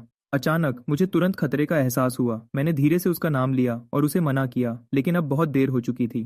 क्लोई ने मेरी बात पर ध्यान नहीं दिया और अपना बोर्ड उठा दिया। 500,000। मेरे मुंह का पानी बाहर आने ही वाला था। ये लड़की कितनी पागल है। पूरा पूरा हॉल हमारी टेबल की तरफ घूम गया और होस्ट इतना खुश दिख रहा था जैसे उसके चेहरे के अंदर किसी ने बल्ब जला दिया हो। मिस क्लोई स्टर्लिंग ने 500,000 की बोली लगाई है। मैं क्लोई के पास गया और अपनी आवाज धीमी की। मैंने उससे पूछा कि वह क्या कर रही है, लेकिन उसने आराम से कहा कि वह बोली लगा रही है। मैं पूछा कि वह किस चीज के लिए बोली लगा रही है। उसने बस फिर से मेरी कलाई की तरफ देखा और कहा कि तुम्हारे पास कोई वॉच नहीं है। मैंने उससे कहा, मेरे पास कोई यॉट भी नहीं है। कृपया इस बात को और मत बढ़ाओ। मेरे मजाक पर क्लोई का मुंह थोड़ा सा हिला, जैसे वह बस मुस्कुराने ही वाली थी। हॉल के दूसरी तरफ विक्टर का चेहरा गुस्से से काला पड़ गया। उसने अपना बोर्ड उठाया। 6 लाख। हॉल के दूसरी तरफ विक्टर का चेहरा गुस्से से काला पड़ गया। उसने अपना बोर्ड उठाया। 6 लाख। उसने अपने चेहरे पर बिना किसी बदलाव के अपना बोर्ड फिर से उठाया। मेरा सिस्टम मेरे सामने चमकने लगा। धीरे धीरे मेरी पीठ पर पसीना आने लगा। अगर क्लोई ने मेरे लिए $8 लाख की वॉच खरीदी तो 10 गुना मल्टीप्लायर के साथ भी वह $80 लाख हो जाएगी। 100 गुना मल्टीप्लायर के साथ वह $8 करोड़ हो जाएगी। 1000 गुना मल्टीप्लायर के साथ वह $80 करोड़ हो जाएगी। मेरा बैंक अकाउंट किसी फोन नंबर जैसा दिखने लगेगा। विक्टर ने एक ठंडी मुस्कान दी। 1 मिलियन। मेहमान आपस में फुसफुसाने लगे। हर कोई समझ गया था कि क्या हो रहा है। विक्टर को उस वॉच की उतनी परवाह नहीं थी। वह क्लोई से मुकाबला करना चाहता था। क्लोई शांत रही। 1.5 मिलियन। मैंने अपना अकाउंट बंद कर दिया। एक पल के लिए अपनी आंखें बंद की और प्रार्थना की। विक्टर का जबड़ा टाइट हो गया। 2 मिलियन। पूरे हॉल ने एक साथ रिएक्ट किया। एक ऐसी वॉच के लिए $2 मिलियन देना जो $2 लाख से शुरू हुई थी, सच में बहुत बड़ी बेवकूफ़ी थी। उसने अपना बोर्ड फिर से उठाया, लेकिन इससे पहले कि वह कुछ बोलती, मैंने प्यार से अपना हाथ उसके हाथ पर रख दिया। पूरा जहाज हवा से पूरी तरह उड़ गया था। पूरा जहाज हवा से उड़ गया था। पूरी टेबल जम सी गई, यहाँ तक कि सोफी की आंखें भी एक्साइटमेंट से चमक उठीं। क्लोई ने सोफी के चेहरे की तरफ देखा और कहा, मैंने पहले अपने हाथ को देखा, फिर उसकी तरफ देखा। मैंने घबराहट में अपना सिर हिलाया और धीरे से उससे मना किया कि ऐसा मत करो। उसने अपनी भौहें थोड़ी ऊपर की। उसने पूछा क्यों? मैंने कहा, क्योंकि यह इस लायक नहीं है। मेरी आवाज बिल्कुल शांत थी, लेकिन हमारे पास खड़े सभी लोगों ने मेरी बात सुन ली थी। विक्टर हंसा। इस लायक नहीं है? मजेदार है। क्या तुम कह रहे हो कि केंसिंगटन फैमिली की यह खास घड़ी मिस स्टर्लिंग के पैसों के लायक नहीं है? पूरे हॉल में सन्नाटा छा गया। मेरे पैरों के नीचे एक जाल खुल गया था। अगर मैं हाँ कहता तो उस परिवार का अपमान होता जिसने घड़ी दान की थी। अगर मैं ना कहता तो ऐसा लगता कि मैं विक्टर से डर गया हूँ। इससे पहले कि मैं कोई जवाब देता, सिस्टम की आवाज आई। लोगों के बीच बहस का पता चला है। सही जवाब का सुझाव। अपने आप पर काबू रखें और थोड़े रहस्यमयी बने रहें। कामयाब होने पर इनाम मिलेगा। मैंने देखा विक्टर की तरफ, फिर मैंने स्टेज पर रखी घड़ी को देखा। मैंने कभी नहीं कहा कि यह अच्छी घड़ी नहीं है। फिर मैंने आगे कहा, लेकिन यह मुझ पर अच्छी नहीं लगती। मेहमान एक दूसरे को देखने लगे और विक्टर की हंसी धीरे धीरे गायब हो गई। तुम पर सूट नहीं करती? मैंने थोड़ा पीछे होकर कहा। मेरी कलाई को खाली रहने की आदत है। मुझे अपनी कीमत दिखाने के लिए किसी महंगी या चमकदार चीज की जरूरत नहीं है। सन्नाटा। बिल्कुल सन्नाटा। फिर पास की टेबल पर किसी ने धीरे से कहा, यह लड़का तो बड़ा तेज है। एक और मेहमान ने धीरे से कहा कि यह बहुत अच्छी बात थी। सफेद बालों वाले एक बिजनेसमैन ने भी धीरे से अपना सिर हिलाया, जैसे मैंने कोई पुरानी और समझदारी वाली बात कह दी हो। हॉल के एक कोने में डायना स्टर्लिंग अभी अभी अंदर आई थी। उसने एक पल के लिए रुकी। उसने मेरी तरफ देखा और फिर मुस्कुरा दी। विक्टर का चेहरा खराब हो गया। उसने मुझे छोटा दिखाने की कोशिश की थी, लेकिन किसी तरह मेरी बातें ऐसी लग रही थीं जैसे मैं किसी बड़े खानदान का लड़का हूं जो बहुत सीधा साधा है। क्लोई ने मुझे चुपचाप देखा।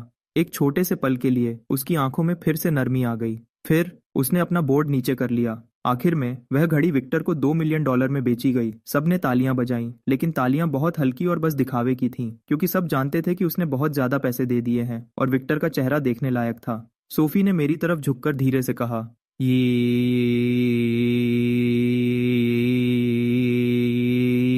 यह बहुत बढ़िया था। इस परेशान करने वाले विक्टर को सबक सिखाने के लिए तुम्हें 100 पॉइंट्स मिलते हैं।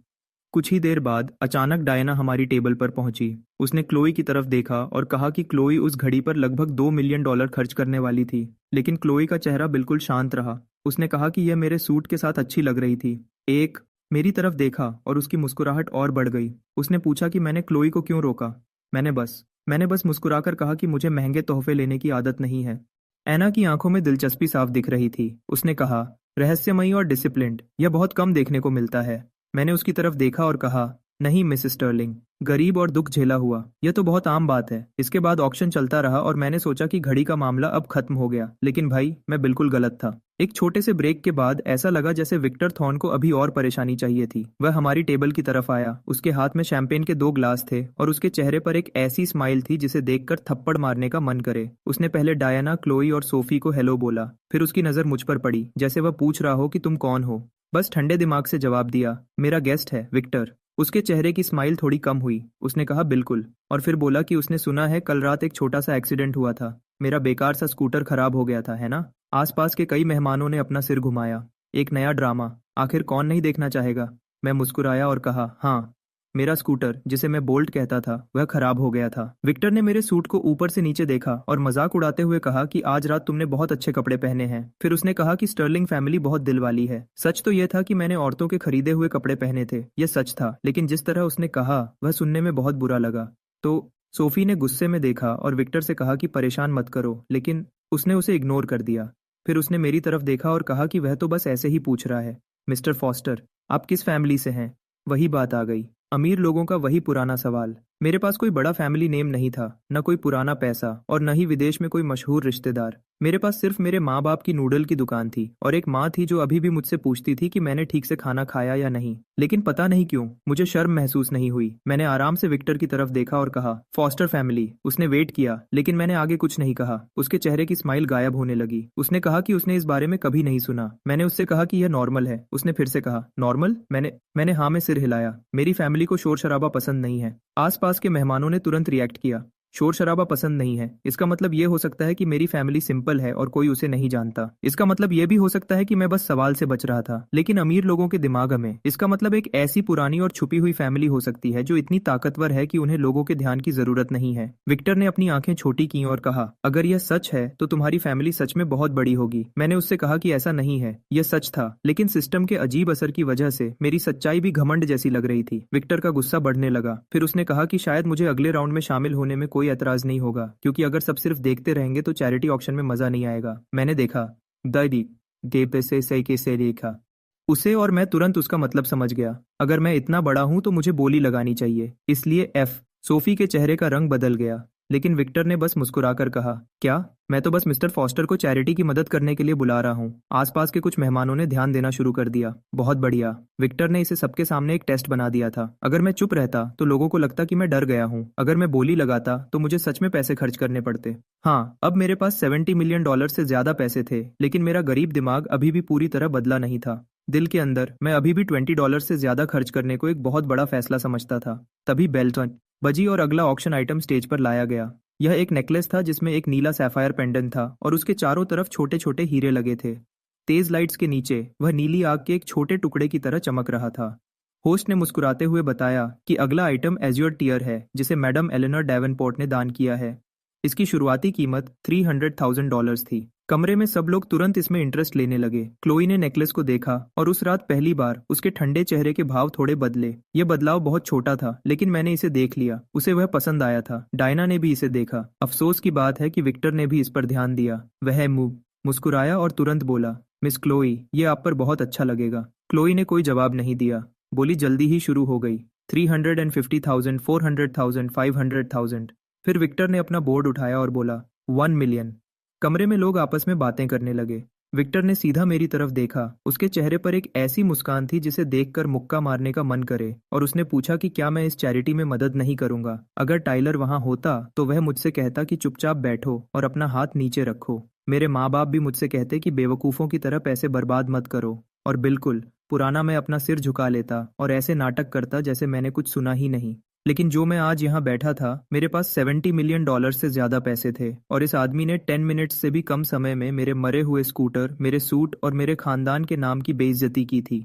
इससे भी बुरी बात यह थी कि क्लोई ने उस नेकलेस को ऐसे देखा जैसे वह उसे चाहती हो, लेकिन वह इसके आसपास के झगड़े में नहीं पड़ना चाहती थी। इसलिए मैंने अपना बोर्ड उठाया, 1.1 मिलियन। पूरा हॉल मेरी तरफ घूम गया। क्लोई वहीं रुक गई। डायना ने अपनी भौहें उठाईं। सोफी धीरे से बोली। Oh my gosh. विक्टर की मुस्कान एक सेकंड के लिए गायब हो गई, फिर उसने गुस्से से देखा और अपना बोर्ड दोबारा उठाया। 1.5 मिलियन। मेरा दिल की धड़कन तेज हो गई, लेकिन इसलिए नहीं कि मैं डरा हुआ था, यह इसलिए था क्योंकि मुझे अचानक एक अजीब बात समझ आई। बोली लगाना एक अजीब नशा था। मैंने कहा 1.6 मिलियन। विक्टर की आंखें और तेज हो गईं। सबकी सांस अटक गई। विक्टर का चेहरा बिल्कुल उतर गया। डायना की मजाकिया मुस्कान गायब हो गई और उसकी जगह असली दिलचस्पी ने ले ली। क्लोई आ। मैं थोड़ा पास झुका और अपना नाम बताया, जबकि उसने मुझे रुकने को कहा था, लेकिन मैं नहीं रुक सका। बीच में बोलते हुए कहा कि यह दान के लिए है। उसके होंठ थोड़े खुले, लेकिन मुंह से कोई शब्द नहीं निकला। विक्टर धीरे से हंसा। 4 मिलियन। मैंने अपना सिर थोड़ा हिलाया। क्या यह आदमी पागल था? शायद। क्या मैं भी पागल होने वाला था? लगता तो ऐसा ही है। 5 मिलियन, मैंने कहा। होस्ट की आवाज खुशी से कांपने लगी जब उसने बताया कि मिस्टर फॉस्टर ने $5 मिलियन का ऑफर दिया है। होस्ट की आवाज खुशी से कांपने लगी जब उसने बताया कि मिस्टर फॉस्टर ने $5 मिलियन का ऑफर दिया है। कोल हॉल शोर से गूंज उठा। विक्टर ने अपने पैडल को और जोर से पकड़ लिया। 5 मिलियन उस नेकलेस की असली कीमत से बहुत ज्यादा था। अगर वह आगे बोलता तो यह कोई बोली नहीं होती। वह सिर्फ अपनी इज्जत बचाने के लिए अपना पैसा बहा रहा था। उसने मेरे चेहरे को घूरा, ये समझने के लिए कि मेरे दिमाग में क्या चल रहा है, लेकिन मैंने अपना चेहरा बिल्कुल शांत रखा। अंदर ही अंदर मैं सोच रहा था कि इन $1 मिलियन से मैं कितने सारे इंस्टेंट नूडल्स खरीद सकता हूँ। आखिर में विक्टर ने जबरदस्ती की हंसी हंसते हुए कहा कि जब मुझे यह इतना पसंद है तो वह मेरी खुशी नहीं छीनेगा। फिर उसने अपना पैडल नीचे कर दिया। कोल हॉल शोर से गूंज उठा। ज्यादातर लोगों ने कमरे में चारों तरफ देखा। पूरे हॉल में गूंज गया, ओह तेरी, मैंने सच में एक नेकलेस $5 मिलियन में खरीद लिया। इसी बीच क्लोई ने मुझे घूरा और पूछा कि मैंने ऐसा क्यों किया। मैंने सच सच जवाब दिया, तुम्हें यह पसंद था। जैसे ही मैंने इसे देखा, मुझे लगा कि मैं इसे खरीदने वाला हूँ। मैं इसे खरीदने वाला हूँ। मैं इसे खरीदने वाला हूँ। मैं जैसे ही मैंने ये कहा, मुझे समझ आया कि ये शब्द कितने खतरनाक थे। सोफी ने एक गहरी सांस ली। डायना की आंखें चमक उठीं और क्लोई बिल्कुल शांत हो गई। उसके ठंडे चेहरे पर थोड़ी सी हैरानी साफ दिख रही थी। मैंने जल्दी से बात को संभालते हुए कहा कि यह दान के लिए भी था, लेकिन देर हो चुकी थी। पहली बात अपना असर दिखा चुकी थी। क्लोई ने अपना चेहरा थोड़ा दूसरी तरफ घुमा लिया और उसके कान थोड़े लाल हो गए। मेरे दिमाग में सिस्टम की आवाज गूंजी। मैंने अपनी आंखें झपकाईं। रुको, इसका मतलब मैंने पैसे खर्च किए और मुझे कोई कैशबैक नहीं मिला? अरे सिस्टम, मुझे समझाओ। सिस्टम बिना किसी शर्म के बिल्कुल चुप रहा। चलो ठीक है, उन पर पैसे खर्च करने से मैं अमीर तो नहीं बना, लेकिन इससे उनका मेरे लिए प्यार बढ़ सकता है और मुझे नई स्किल्स मिल सकती हैं। यह भी काम की चीज थी। शायद मेरा पेमेंट कंफर्म होने के बाद स्टाफ ने नेकलेस को हमारी टेबल पर लाया। हाँ, पेमेंट कंफर्मेशन। $5 मिलियन ट्रांसफर करते वक्त मेरा हाथ मुश्किल से ही कांपा था, बिल्कुल थोड़ा सा। तब विषय से समीसा निशांतासी थी। मेरे सामने एक वेलवेट का डब्बा रखा गया। टेबल पर बैठे सभी लोग बिल्कुल चुप हो गए। मैंने उसे उठाया और क्लोई की तरफ बढ़ा दिया। मैंने उससे कहा कि यह उसके लिए है। क्लोई ने डब्बे को ऐसे देखा जैसे वह उसकी पोर्शे गाड़ी से भी ज्यादा खतरनाक हो। उसने कहा कि वह इसे नहीं ले सकती। मैंने थोड़ा मुस्कुराकर कहा, तुमने मेरे लिए स्कूटर खरीदा था, वह नुकसान की भरपाई थी, और यह मेरा शुक्रिया है। उसने कहा कि ये दोनों चीजें बराबर नहीं है, लेकिन मैंने कहा, हाँ, ये बराबर नहीं है। उसने अपनी आंखें उठाकर मेरी तरफ देखा। मैंने आगे कहा कि उसने पैसे इसलिए खर्च किए क्योंकि उसे अपनी जिम्मेदारी लग रही थी, लेकिन मैं यह उसे इसलिए दे रहा हूं क्योंकि मैं खुद देना चाहता हूं। हमारे आसपास का माहौल बिल्कुल बदल गया। मैं खुद भी हैरान था। ये क्या था? मैं कब से ऐसी बातें करने लगा? क्या पैसे की समझ के साथ साथ मुझे लड़कियों को इम्प्रेस करने का तरीका भी आ गया था?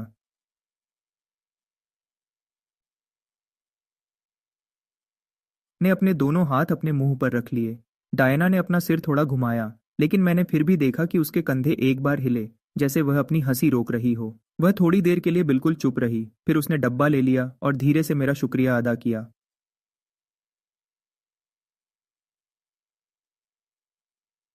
फिर से बजी। यह सुनने में तो ठीक लग रहा था, लेकिन न जाने क्यों यह बिल्कुल भी सेफ नहीं लग रहा था।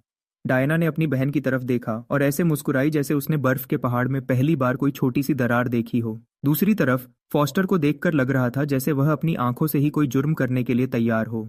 बाकी का ऑक्शन एक ऐसे सपने की तरह गुजर गया जिसे मैं पूरी तरह कंट्रोल नहीं कर सकता था।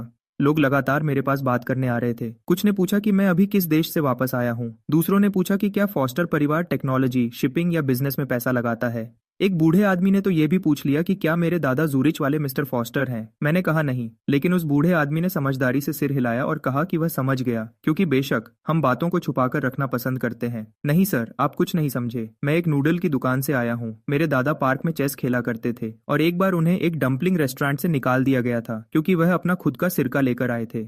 रात खत्म होने तक मेरी झूठी और रहस्यमयी कहानी मेरी इजाजत के बिना ही और बड़ी हो गई थी। एक टेबल के लोगों को लगा कि मैं यूरोप के किसी पुराने बैंकिंग परिवार से हूँ। दूसरी टेबल के लोगों को लगा कि मैं किसी बड़े अमीर आदमी का छुपा हुआ वारिस हूँ। किसी और ने धीरे से कहा कि शायद मेरा रिश्ता किसी बड़े सरकारी फंड से है। यह सब इसलिए हुआ क्योंकि मैंने चुपचाप देखने से मना कर दिया और एक नेकलेस खरीद लिया। अमीर लोग सच में बहुत डरावने होते हैं। वे आपके बैठने के अच्छे तरीके और शांत आवाज से ही पूरी कहानी खड़ी कर सकते हैं। आखिरी चीज बिकने के बाद डायना ने मुझे एक शांत लाउंज में बुलाया। क्लोई और सोफी भी हमारे साथ आईं। उस लाउंज में एक बड़ी खिड़की थी जहां से पूरा शहर दिखता था। नीचे की लाइट्स ऐसे चमक रही थीं जैसे किसी ने सड़कों पर हीरे बिखेर दिए हों। डायना मेरे सामने बिल्कुल सीधी बैठी थी, हमेशा की तरह शांत और प्यारी लग रही थी। उसने कहा, मिस्टर फॉस्टर, आज रात आपने मुझे समेत बहुत से लोगों को हैरान कर दिया। वह धीरे से हंसी और कहा कि वह सच कह रही है। क्लोई उसके पास बैठी थी और नेकलेस का डब्बा उसकी गोद में रखा था। उसने उसे दोबारा नहीं खोला था, लेकिन उसने उसे छोड़ा भी नहीं था। सोफी सोफा से टेक लगाकर बैठी थी। उसकी आंखों में चमक थी, जैसे वह पूरी रात सही मौके का इंतजार कर रही हो। वह आगे झुककर बोली, क्या तुम चुपके से अमीर हो? मैं पहले सोफी को देखता हूँ, फिर डायना को, फिर क्लोई को। तीनों लड़कियां मुझे बहुत ज्यादा उत्सुक नजरों से देख रही थी। मैं एक गहरी सांस लेता हूँ। क्या मैं चुपके से अमीर था? सच कहूँ तो हाँ, लेकिन कल तक बिल्कुल नहीं। दिल से तो मैं अब भी वही आदमी था जो नूडल्स मंगवाने से पहले सॉस का दाम देखता था। सोचने वाली बात यह थी कि यह सब एक बड़ी मुसीबत लग रहा था। मैं अपना चाय का कप उठाता हूँ और आराम से एक घूंट पीता हूँ। मैं वह नहीं हूँ जो लोग मुझे समझते हैं। सब मुझे और भी ध्यान से देखने लगे, जैसे उन्हें लगता था कि मैं कोई आम आदमी नहीं हूँ। बस वह ये जानना चाहते थे कि मैं असल में कौन हूँ। मसला यह था कि मैं सिर्फ इतना कहना चाहता था कि मैं बस एक आम इंसान हूँ। लेकिन अफसोस, ये बात बिल्कुल वैसे ही लगती थी जैसे कोई छुपा हुआ वारिस अचानक बता दे कि उसकी अपनी बहुत बड़ी कंपनी है। डायना ने अपना कप मेज पर रखा और पूछा, तो फिर आप क्या हैं मिस्टर फॉस्टर? मैं थोड़ी देर सोचता हूँ। एक स्टूडेंट, बस। सोफी तुरंत बोली कि यह जवाब बहुत परेशान करने वाला है, लेकिन डायना हल्की सी हंसी और बोली, बहुत महंगा स्टूडेंट। उसके बाद डायना की आवाज और नरम हो गई। उसने कहा कि वह सीधी बात करेगी। स्टर्लिंग ग्रुप के पास जवान लोगों के नए काम के लिए एक फंड था। वह ऐसे यूनिवर्सिटी स्टूडेंट्स की मदद करते थे जिनमें काबिलियत हो। आज रात जो कुछ हुआ, उसके बाद उसे लगा कि शायद मैं ऐसा इंसान हूं जिस पर नजर रखनी चाहिए। मेरा सिस्टम तुरंत चमका। लंबी मुद्दत का खर्च करने वाला रास्ता मिल गया। खर्च करने वाली डायना स्टर्लिंग। किस्म, निवेश की मदद। प्रोजेक्ट के पैसे, सोची समझी मदद। हक, शर्त के साथ। मेरी मेरी उंगलियां चाय के कप पर और मजबूत हो गईं। निवेश की मदद, प्रोजेक्ट के पैसे, सोची समझी मदद। मिस डायना, जरा संभल कर। अगर आपने एक गलत मदद कर दी तो हो सकता है मैं गलती से आपके बोर्ड के लोगों से भी ज्यादा अमीर बन जाऊं। मैं शांत रहा और कहा कि मैं इस पेशकश की कदर करता हूं, लेकिन इस वक्त मेरे पास कोई प्रोजेक्ट नहीं है। डायना ने बस सिर हिला दिया और कहा कि किसी प्रोजेक्ट के बारे में सोचना। तभी क्लोई अचानक बोली। उसने कहा कि उसने बिजनेस पढ़ा है, इसलिए वह कुछ नया शुरू कर सकती है। सोफी और पास आ गई और बोली, जूलियन, तुम वाकई काबिल लगते हो। और क्लोई, अरे तुमने तो किसी की तारीफ कर दी। इस दिन को याद रखना पड़ेगा। लेकिन क्लोई का चेहरा ठंडा ही रहा। उसने सोफी को चुप रहने को कहा। डायना पीछे टेक लगाकर बैठी और बोली कि कोई दबाव नहीं है, लेकिन अगर मुझे कभी पैसे की जरूरत हो तो सबसे पहले उसके पास आना। मेरा दिमाग घूम रहा था। इतने बड़े नंबर वाली देवी से मदद? मेरी रूह ऐसे सीधी बैठ गई जैसे उसने आग का अलार्म सुन लिया हो। यह कोई आम मौका नहीं था। यह तो सोने की सीढ़ी थी जो सीधा हंगामे की तरफ जा रही थी। मैं कुछ बोलता, उससे पहले लाउंज का दरवाजा खुल गया। रेचल अंदर आई। उसके चेहरे पर गंभीर बात थी। उसने बताया कि मिस्टर विक्टर थॉर्न बाहर खड़े हैं। वह मुझसे माफी मांगना चाहते हैं। डायना ने एक भौं उठाई और बोली, क्या सच में विक्टर माफी मांगना चाहता है? यह बात बहुत अजीब लग रही है। रेचल थोड़ी रुक गई। फिर उसने कहा कि विक्टर ने सच में माफी मांगने की बात कही है। वह साथ में शराब भी लाया है। डायना बोली, वह आदमी कभी भी कप में जहर रखे बिना माफी नहीं मांगता। क्लोई ने भी हाँ में हाँ मिलाई। उसका चेहरा तुरंत ठंडा हो गया। डायना मेरी तरफ मुड़कर बोली, क्या तुम मुझसे मिलना चाहते हो? सच कहूं तो मैं मना कर सकता था, और सच में मुझे मना ही कर देना चाहिए था। लेकिन तभी मेरे दिमाग में सिस्टम की हल्की सी आवाज आई। डिंग। टकराव का मौका मिल गया। छुपा हुआ इनाम मिल सकता है। सलाह, मान लो। मैं मुस्कुराकर बोला कि मैं उससे मिलूंगा। आखिर सिस्टम का इनाम लेने से कौन मना करेगा। 1 मिनट बाद विक्टर लाउंज के अंदर आया। पहले वाला घमंड उसके चेहरे से गायब था। अब उसके चेहरे पर एक शरीफ सी मुस्कान थी, बहुत ही ज्यादा शरीफ। यह असली पछतावा नहीं था, यह सिर्फ दिखावा था। उसके हाथ में लाल शराब के 2 ग्लास थे। मिस्टर फॉस्टर, पहले मैं बदतमीजी कर बैठा। मैंने आपको गलत समझा, मुझे माफ कर दीजिए। फिर उसने एक ग्लास मेरी तरफ बढ़ा दिया। मैं उस ग्लास को घूरने लगा। बहुत सारी कहानियां पढ़ने के बाद जो बचने की आदत मुझ में आ गई थी, वह जोर से कह रही थी, ये मत पीना। क्लोई ने भी भौं चढ़ाकर विक्टर से पूछा कि वह क्या कर रहा है। विक्टर बोला कि वह सिर्फ माफी मांग रहा है। फिर उसने कहा, पक्का तुम एक ग्लास शराब से नहीं डरते? सबके सामने फिर से एक चुनौती। पहली वाली नीलामी से छोटी, लेकिन फिर भी एक चुनौती। क्या इसमें जहर था? शायद नहीं। क्या इसमें कुछ ऐसा मिलाया गया था जो मुझे सबके सामने शर्मिंदा कर दे? बहुत मुमकिन था। मैं ग्लास की तरफ हाथ बढ़ाता हूँ। मैं देखना चाहता हूँ कि यह लड़का मेरे लिए क्या तैयारी करके आया है। लेकिन मैं ग्लास पकड़ता उससे पहले क्लोई ने अचानक मेरी कलाई पकड़ ली। मत। जम गया। उसके हाथ मेरी स्किन पर ठंडे लग रहे थे। मैंने बस क्लोई की तरफ देखा। उसने कहा गुस्से से, ये इस लायक नहीं है कि इसके साथ पिया जाए। मेरे दिमाग में सिस्टम की आवाज आई। डिंग। गॉडेस प्रोटेक्शन मिली है। Target Chloe Stirling. फीलिंग चिंता। इनाम खतरे को पहचानना। लेवल 1। उसी वक्त विक्टर के हाथ में जो ग्लास था वह मुझे हल्का लाल चमकता हुआ दिखा। उसके ऊपर एक सिस्टम वार्निंग आई। मेरे चेहरे पर कोई बदलाव नहीं आया, लेकिन अंदर ही अंदर मुझे हंसी आ रही थी। विक्टर थॉर्न, तुम तो बहुत बड़े दिमाग वाले हो। तुम स्टर्लिंग फैमिली के लाउंज में खुद डायना स्टर्लिंग के सामने नशे वाली वाइन लेकर आए हो। यह अब विलन वाली बात नहीं रही, तुम तो बिल्कुल ही बेवकूफ हो। मैंने आराम से अपना हाथ क्लोई के हाथ से छुड़ाया और विक्टर से ग्लास ले लिया। जब क्लोई की आंखें थोड़ी बड़ी हुई तो मैंने उसे इशारा किया कि चिंता ना करे। फिर मैंने विक्टर से पूछा कि क्या वह चाहता है कि मैं इसे पीऊं। विक्टर ने मुस्कुराकर कहा कि तभी जब मैं उसकी माफी मान लूं। मैंने हाँ में सिर हिलाया। फिर इससे पहले कि कोई कुछ समझ पाता, मैंने अपने हाथ का ग्लास उसके ग्लास से बदल दिया। फिर पहले तुम पियो। विक्टर जम गया। पूरे लाउंज में सन्नाटा छा गया। उसका चेहरा उतर गया और उसने पूछा कि मेरा क्या मतलब है। मैं बस मुस्कुराता रहा। धीरे से और कहा, माफी में सच्चाई दिखनी चाहिए। पहले तुम पियो, फिर मैं पीऊंगा। आंखें डर से हिल गईं। लफी ने बस क्लोई के कान में धीरे से कहा। जबरदस्ती हंसते हुए पूछा कि क्या मैं उस पर शक कर रहा हूँ। मेरे दिमाग में और पूछा, क्या तुम डर रहे हो। वही शब्द जो उसने मुझ पर यूज किए थे अब वापस उसके मुंह पर जाकर लगे। उसके यह कहने पर कि वह नहीं डरता, उसका चेहरा लाल हो गया। मैंने कहा, तो पियो। सन्नाटा छा गया। विक्टर अपनी जगह से नहीं हिला। डायना धीरे से खड़ी हुई। उसकी आवाज शांत थी, लेकिन पूरे कमरे में ठंडक छा गई। विक्टर, इसे पियो। उसके बोलने का तरीका बहुत डरावना था। अब यह कोई छोटी मोटी लड़ाई नहीं थी। यह स्टर्लिंग ग्रुप की एक्टिंग प्रेसिडेंट थी जो जवाब मांग रही थी। विक्टर के हाथ कांपने लगे। उसके माथे पर पसीना आ गया। आखिर में डायना ने रेचल से कहा कि सिक्योरिटी और पुलिस को बुलाओ और वाइन को चेक करवाओ। विक्टर घबरा गया एकदम से। नहीं, लेकिन अब बहुत देर हो चुकी थी। जैसे ही वह चिल्लाया, उसने बिना बोले ही अपना गुनाह कबूल कर लिया था। क्लोई का चेहरा और भी गुस्से में दिखा। सोफी नफरत से पीछे हट गई। डायना लोइस ने विक्टर की तरफ ऐसे देखा जैसे उसकी कंपनी पहले ही खत्म हो चुकी हो। उसने पूछा, तुमने वाइन में क्या मिलाया। विक्टर, उसके होंठ कांपने लगे। उसने कहा कि उसने इसमें कुछ नहीं डाला। फिर वह धीरे से बोला कि यह तो बस एक मजाक था। एना ने धीरे से दोहराया, एक मजाक। वह धीमी आवाज चिल्लाने से भी ज्यादा डरावनी थी। कुछ ही सेकंड्स में सिक्योरिटी अंदर आ गई। उन्होंने ग्लास हटा दिए। विक्टर ने सफाई देने की कोशिश की, लेकिन किसी ने उसकी बात नहीं सुनी। जब उसे बाहर ले जाया जा रहा था, उसने मुझे गुस्से से घूरा। जूलियन फॉस्टर, तुम पछताओगे। मैंने उसे आराम से देखा और अपनी बीच वाली उंगली दिखा दी। भाड़ में जाओ तुम और तुम्हारा घमंड। दरवाजा बंद होने के बाद सोफी ने अचानक ताली बजाई और कहा, यह बहुत बढ़िया था। क्लोई ने दरवाजे की तरफ देखा और कहा,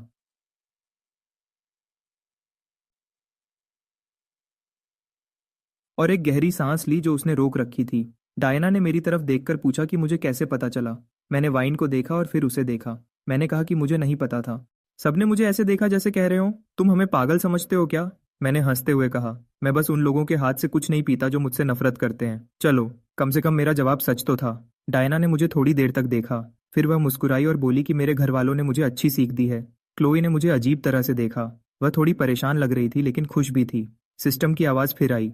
तो मैंने एक ही बार में 3 इमोशनल अपग्रेड्स पा लिए और एक जलन रखने वाले अमीर लड़के की सच्चाई सबके सामने ला दी। यह उस लड़के के लिए बुरा नहीं था जो ऐसी वाइन से बेहोश होने वाला था जिसका नाम भी वह नहीं बोल सकता था। डायना ने अपना फोन उठाया और एक कॉल किया। उसकी आवाज साफ और आखिरी फैसला सुनाने वाला था। थॉर्न फैमिली के साथ चल रही सारी बातें बंद कर दो। रिवरसाइड प्रोजेक्ट को रोक दो और आज रात की सिक्योरिटी वीडियो लीगल टीम को भेज दो। फिर उसने फोन रख दिया। बस ऐसे ही एक झटके में एक बड़े खानदान का बिजनेस खत्म हो गया। यह सुनकर मैंने चुपचाप अपना थूक निगला और दिमाग में एक बात बिठा ली, ऐसी औरत को कभी गुस्सा मत दिलाओ जो एक फोन कॉल से तुम्हें बर्बाद कर सके। डायना ने फिर मेरी तरफ देखा और माफी मांगी। उसने कहा कि मैं उनका मेहमान बनकर आया था, फिर भी किसी ने मुझे निशाना बनाया। मैंने अपना हाथ हिलाया और कहा कि कोई बात नहीं। उसने ध्यान से देखा और कहा, यह ठीक नहीं है। स्टर्लिंग फैमिली पर इस बार फिर तुम्हारा उधार रहा। तुरंत मेरा लालची सिस्टम इंटरफेस नए साल के पटाखों की तरह चमक उठा। खर्च करने का मौका मिला है। खर्च करने वाली डायना स्टर्लिंग। वजह नुकसान की भरपाई। कितना पैसा पता नहीं। मैं तुरंत सीधा होकर बैठ गया। नहीं नहीं नहीं, डायना स्टर्लिंग का मुझ पर उधार होना एक बड़े खतरे जैसा था। मैं अब अमीर था, हाँ, लेकिन मुझे ऐसी आम जिंदगी पसंद थी जहां मुझे हर 12 घंटे में $100 मिलियन बैंक में आने का हिसाब न देना पड़े। मैंने जल्दी से उससे कहा कि इसकी कोई जरूरत नहीं है, लेकिन डायना सिर्फ मुस्कुराई। वह एक खूबसूरत मुस्कान थी, ऐसी मुस्कान जिससे साफ पता चल रहा था कि उसने मेरी बात सुन ली है पर उसे इग्नोर करने का फैसला कर लिया है।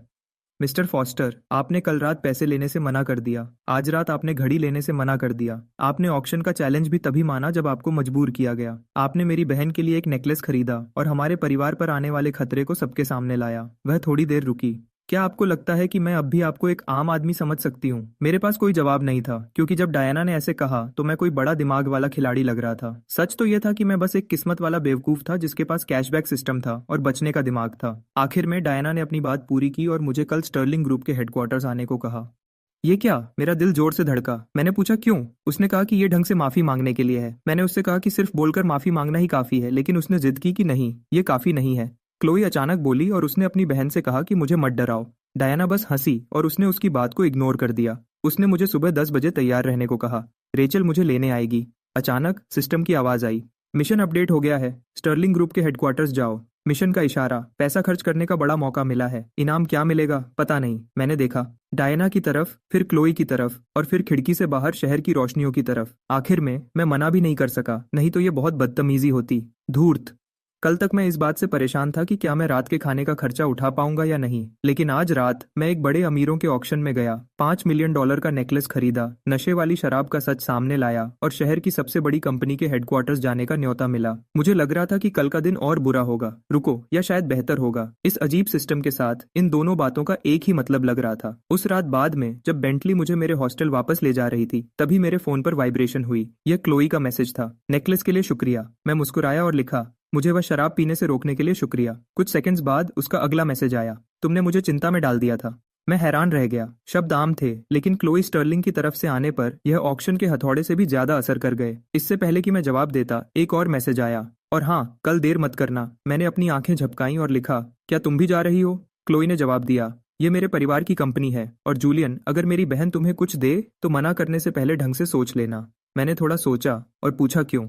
उसका जवाब 10 सेकंड्स बाद आया, क्योंकि आखिरी आदमी जिसने उसे 3 बार मना किया था वह आखिर में उसका बिजनेस पार्टनर बन गया। मैं स्क्रीन को घूरता रहा जब बेंटली शहर की चमकती सड़कों से गुजर रही थी। डायना सच में बहुत अजीब है। अचानक मेरा सिस्टम इंटरफेस मेरे सामने धीरे से चमका। अभी का पैसा $65 मिलियन, बचा हुआ मिशन स्टर्लिंग ग्रुप हेडक्वार्टर्स, पास में काबिल लड़कियां, एक से ज्यादा। मैं लेदर सीट पर पीछे होकर बैठ गया और अपनी आंखें बंद कर ली। मैं सोच भी नहीं सकता था कि अगर डायना ने सच में मुझे कुछ बड़ा दे दिया तो मुझे कितना पैसा मिलेगा। मैं बस निकल गया, धीरे से। बोल्ट, मेरे टूटे हुए स्कूटर भाई, अगर तुम्हारी आत्मा मुझे अभी देख सकती तो मुझे उम्मीद है कि तुम एक बात समझ जाते। तुम्हारी कुर्बानी बेकार नहीं गई। तुम सिर्फ मरे नहीं हो, तुमने पैसे की एक बड़ी क्रांति शुरू कर दी है। अगली सुबह रेचल मुझे ठीक 9:45 पर लेने आई। इस बार एक चमकती हुई काली मेबच गाड़ी थी, सितारा। स्टर्लिंग ग्रुप का हेडक्वार्टर्स एक बहुत बड़ी इमारत थी जो ऐसी लगती थी जैसे आम लोगों को छोटा महसूस कराने के लिए बनाई गई हो। जब मैं कांच के दरवाजों से अंदर गया तो 2 दिन पहले के मेरे किराए के जूते एक पुरानी शर्मनाक याद जैसे लग रहे थे। आज मैंने वही चारकोल ग्रे सूट पहना था जो डायना ने मेरे लिए खरीदा था। रेचल मुझे एक प्राइवेट एलिवेटर की तरफ ले गई जो इतनी तेजी से सबसे ऊपर वाली फ्लोर पर गई कि मेरा दिमाग घूम गया। फिर दरवाजा एक पेंटहाउस ऑफिस के सामने खुला जहां देखकर ही लगता था कि यहां अरबों डॉलर के फैसले लिए जाते हैं। डायना स्टर्लिंग एक बड़ी लकड़ी की डेस्क के पीछे बैठी थी जो इतनी बड़ी थी कि उस पर हेलीकॉप्टर भी उतर सके। आज उसने एक बढ़िया काला सूट पहना था, बाल पीछे बंधे थे और वह बिल्कुल वैसी ही लग रही थी जिसके बारे में मेरे सिस्टम ने मुझे वार्निंग दी थी। लेकिन जब मैंने आसपास देखा तो क्लोई कहीं नहीं थी। मुझे लगा कि ऐसा जानबूझकर किया गया था।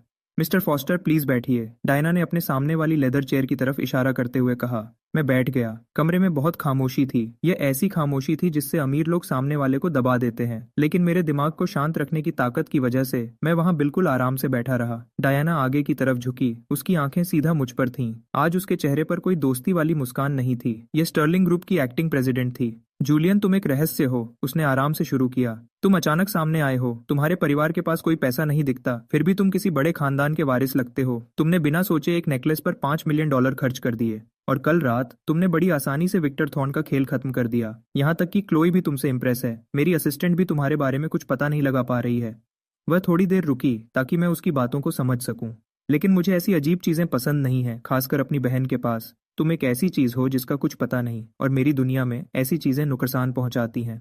डायना ने अपनी डेस्क के ड्रॉअर से एक चेकबुक निकाली और उस पर एक नंबर लिखा। उसने चेक को फाड़ा और उसे टेबल पर मेरी तरफ सरका दिया। मैंने नीचे देखा और मेरे होश उड़ गए। पूरे $20 मिलियन। डायना ने बिल्कुल ठंडी आवाज में कहा, यह तुम्हारे यहाँ से जाने की कीमत है। अगर तुम कोई अमीर खानदान के लड़के हो जो कोई खेल खेल रहे हो तो इससे तुम्हारी बेइज्जती होगी और तुम अपना घमंड दिखाओगे। और अगर तुम कोई बड़े धोखेबाज हो जिसे अचानक लॉटरी लग गई है तो तुम इसे रख लोगे। जो भी हो, तुम क्लोई से दूर रहोगे और हमें दोबारा कभी नहीं दिखोगे। तभी अचानक मेरे सामने मेरा सिस्टम इंटरफेस खुल गया। डिंग, बड़ा खर्चा डिटेक्ट हुआ है। खर्चा करने वाला डायना स्टर्लिंग। मकसद, दूर जाने की कीमत। स्टेटस, अपनी मर्जी से दिया गया। Qualification, eligible. मैंने उसे घूर कर देखा। उस कागज के टुकड़े पर $20 मिलियन लिखे थे। मैं सोच भी नहीं सकता था कि मुझे सिस्टम से कितना बड़ा कैशबैक मिलने वाला है। कहानियों के ज्यादातर हीरो खड़े हो जाते, चेक को वापस फेंक देते और इज्जत पर एक बड़ा भाषण देकर वहां से चले जाते। सच कहूं तो 1 घंटे पहले मैं भी बिल्कुल ऐसा ही करता। मेरे बैंक अकाउंट में जब सिर्फ $70 मिलियन थे तभी मुझे नींद नहीं आ रही थी, और अब $20 मिलियन के कैशबैक के बारे में सोचकर ही मुझे घबराहट होने लगती। लेकिन जैसे ही मैंने स्टर्लिंग ग्रुप के ऑफिस में कदम रखा, सब बदल गया। नीचे के घूमने वाले कांच के दरवाजे से अंदर आते ही मेरे दिमाग में नया मिला क्राइसिस परसेप्शन लेवल 1 किसी बड़े खतरे के सायरन की तरह बजने लगा। मेरा दिमाग बिल्कुल लाल हो चुका था। मेरे दिमाग में सिस्टम की वार्निंग्स लगातार चल रही थीं। वार्निंग, कंपनी पर कब्जा होने वाला है। अंदर से धोखा दिया जा रहा है। डायना और क्लोई स्टर्लिंग के लिए खतरा बहुत बड़ा है। देखने के लिए शुक्रिया। सिस्टम की वजह से मैं सिर्फ इन वार्निंग्स को देख नहीं रहा था बल्कि समझ भी रहा था। मैंने लॉबी के बोर्ड पर स्टर्लिंग ग्रुप के शेयर्स को तेजी से गिरते हुए देखा। मैंने वहां घूम रहे कुछ बड़े ऑफिसर्स के चेहरे पर एक अजीब सी खुशी देखी। थॉर्न फैमिली सिर्फ कल रात की बात पर गुस्सा नहीं थी, बल्कि वह बोर्ड ऑफ डायरेक्टर्स को अपने साथ मिला रही थी। वह डायना को उसकी पोस्ट से हटाने और दोनों बहनों को उनकी ही कंपनी से बाहर निकालने वाले थे। $70 मिलियन। इस शहर की सबसे बड़ी कंपनी की इस लड़ाई में $70 मिलियन तो चिल्लर के बराबर थे। उन्हें बचाने के लिए यह काफी नहीं था। इतने बड़े लोगों से लड़ने के लिए मुझे बहुत ज्यादा पैसे की जरूरत थी। इसलिए जब डायना ने $20 मिलियन का चेक टेबल पर मेरी तरफ सरका दिया और कहा कि यह क्लोई से दूर रहने की कीमत है, तो मुझे बुरा नहीं लगा, बल्कि मुझे सुकून मिला। सिस्टम के नियम बिल्कुल पक्के थे।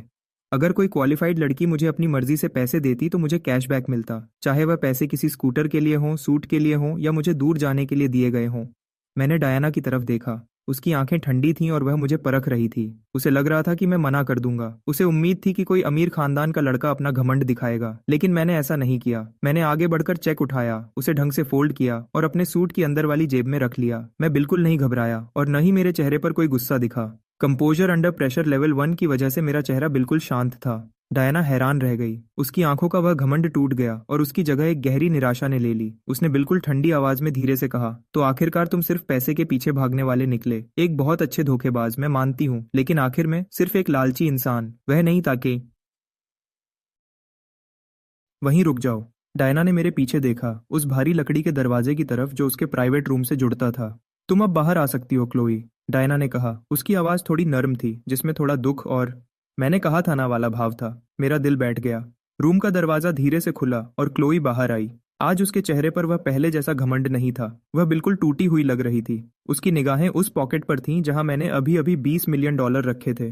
कल रात उसने जो थोड़ी सी दोस्ती दिखाई थी, वह लड़की जिसने मुझे स्कूटर दिलाया, मेरे हाथ पर पट्टी बांधी और कहा कि उसे मेरी चिंता होती है, वह सब अब खत्म हो चुका था। क्लोई, मैंने बोलना शुरू किया। मेरी आवाज कांप रही थी। मत बोलो, क्लोई ने बीच में ही रोक दिया। उसकी आवाज थोड़ी कांपी पर उसने खुद को संभालकर बिल्कुल सपाट आवाज में कहा, मेरी बहन सही कहती थी, हर किसी की एक कीमत होती है। तुम्हारी कीमत इस स्कूटर से थोड़ी ज्यादा थी। डायना खड़ी हो गई। उसका शरीर बिल्कुल अकड़ा हुआ था। तुम्हें तुम्हारे पैसे मिल गए हैं, अब तुम जा सकते हो मिस्टर फॉस्टर। और अगर मैंने तुम्हें दोबारा अपनी बहन के आसपास देखा तो मैं पक्का करूंगी कि तुम इस पैसे का 1 रुपया भी खर्च करने के लिए जिंदा ना बचो। मैंने आखिरी बार क्लोई को देखा। उसने अपना चेहरा घुमाया और मुझसे आंखें नहीं मिलाईं। मैंने अपने गले के दर्द को दबाया, उन्हें आदर से सिर हिलाया और कहा, शुक्रिया मिस स्टर्लिंग, आपका दिन अच्छा रहे। मैं घूमा और ऑफिस से बाहर निकल गया। जैसे ही वह भारी लकड़ी का दरवाजा मेरे पीछे बंद हुआ, मेरी कंपोजर अंडर प्रेशर स्किल खत्म हो गई और मैं गिरने ही वाला था। मेरे घुटने कमजोर हो गए और मुझे दीवार का सहारा लेना पड़ा। मैं कांप रहा था। मैं सच में कांप रहा था। तभी सिस्टम की घंटी की आवाज ने मेरे कान फाड़ दिए। होस्ट के अपनी इज्जत दांव पर लगाने के बदले बड़ा मल्टीप्लायर मिला है। कैशबैक मल्टीप्लायर 5 लाख गुना हो गया है। टोटल कैशबैक $10 ट्रिलियन है। पैसे को पूरी तरह से लीगल तरीके से दुनिया भर के ऑफशोर अकाउंट्स में भेज दिया गया है। ब्लैक कार्ड की लिमिट हटा दी गई है। होस्ट के पास अब एक देश के बराबर दौलत है, मेरी आंखों के सामने। 1 सेकंड के लिए अंधेरा छा गया। $10 ट्रिलियन। अब मैं सिर्फ अमीर नहीं था, मेरे बैंक अकाउंट में कई देशों के बराबर पैसा था। मैं स्टर्लिंग ग्रुप को खरीद सकता था, उसे समुद्र में डूबा सकता था और मजाक के लिए उसे दोबारा खरीद सकता था। जैसे ही मैं लिफ्ट में गया, मेरे फोन पर एक नोटिफिकेशन आया, स्टर्लिंग ग्रुप के शेयर गिर गए हैं। थॉर्न के साथ मिले बोर्ड मेंबर्स वैंस और कोल ने आज एक्टिंग प्रेसिडेंट डायना स्टर्लिंग के खिलाफ वोट किया है। अपनी नई समझ से मैं न्यूज की सारी बातें समझ सकता था। स्टर्लिंग ग्रुप पर कब्जा होने ही वाला था। उन्हें लगा कि उन्होंने डायना को फंसा दिया है। उन्हें लगा कि वे सबसे ताकतवर हैं। मैं बिल्डिंग से बाहर धूप में आया। मैंने बैंक के दिए हुए मैनेजर का ब्लैक कार्ड निकाला। मेरे हाथ अब बिल्कुल शांत थे। मैंने कॉल किया। पहली ही रिंग पर फोन उठ गया।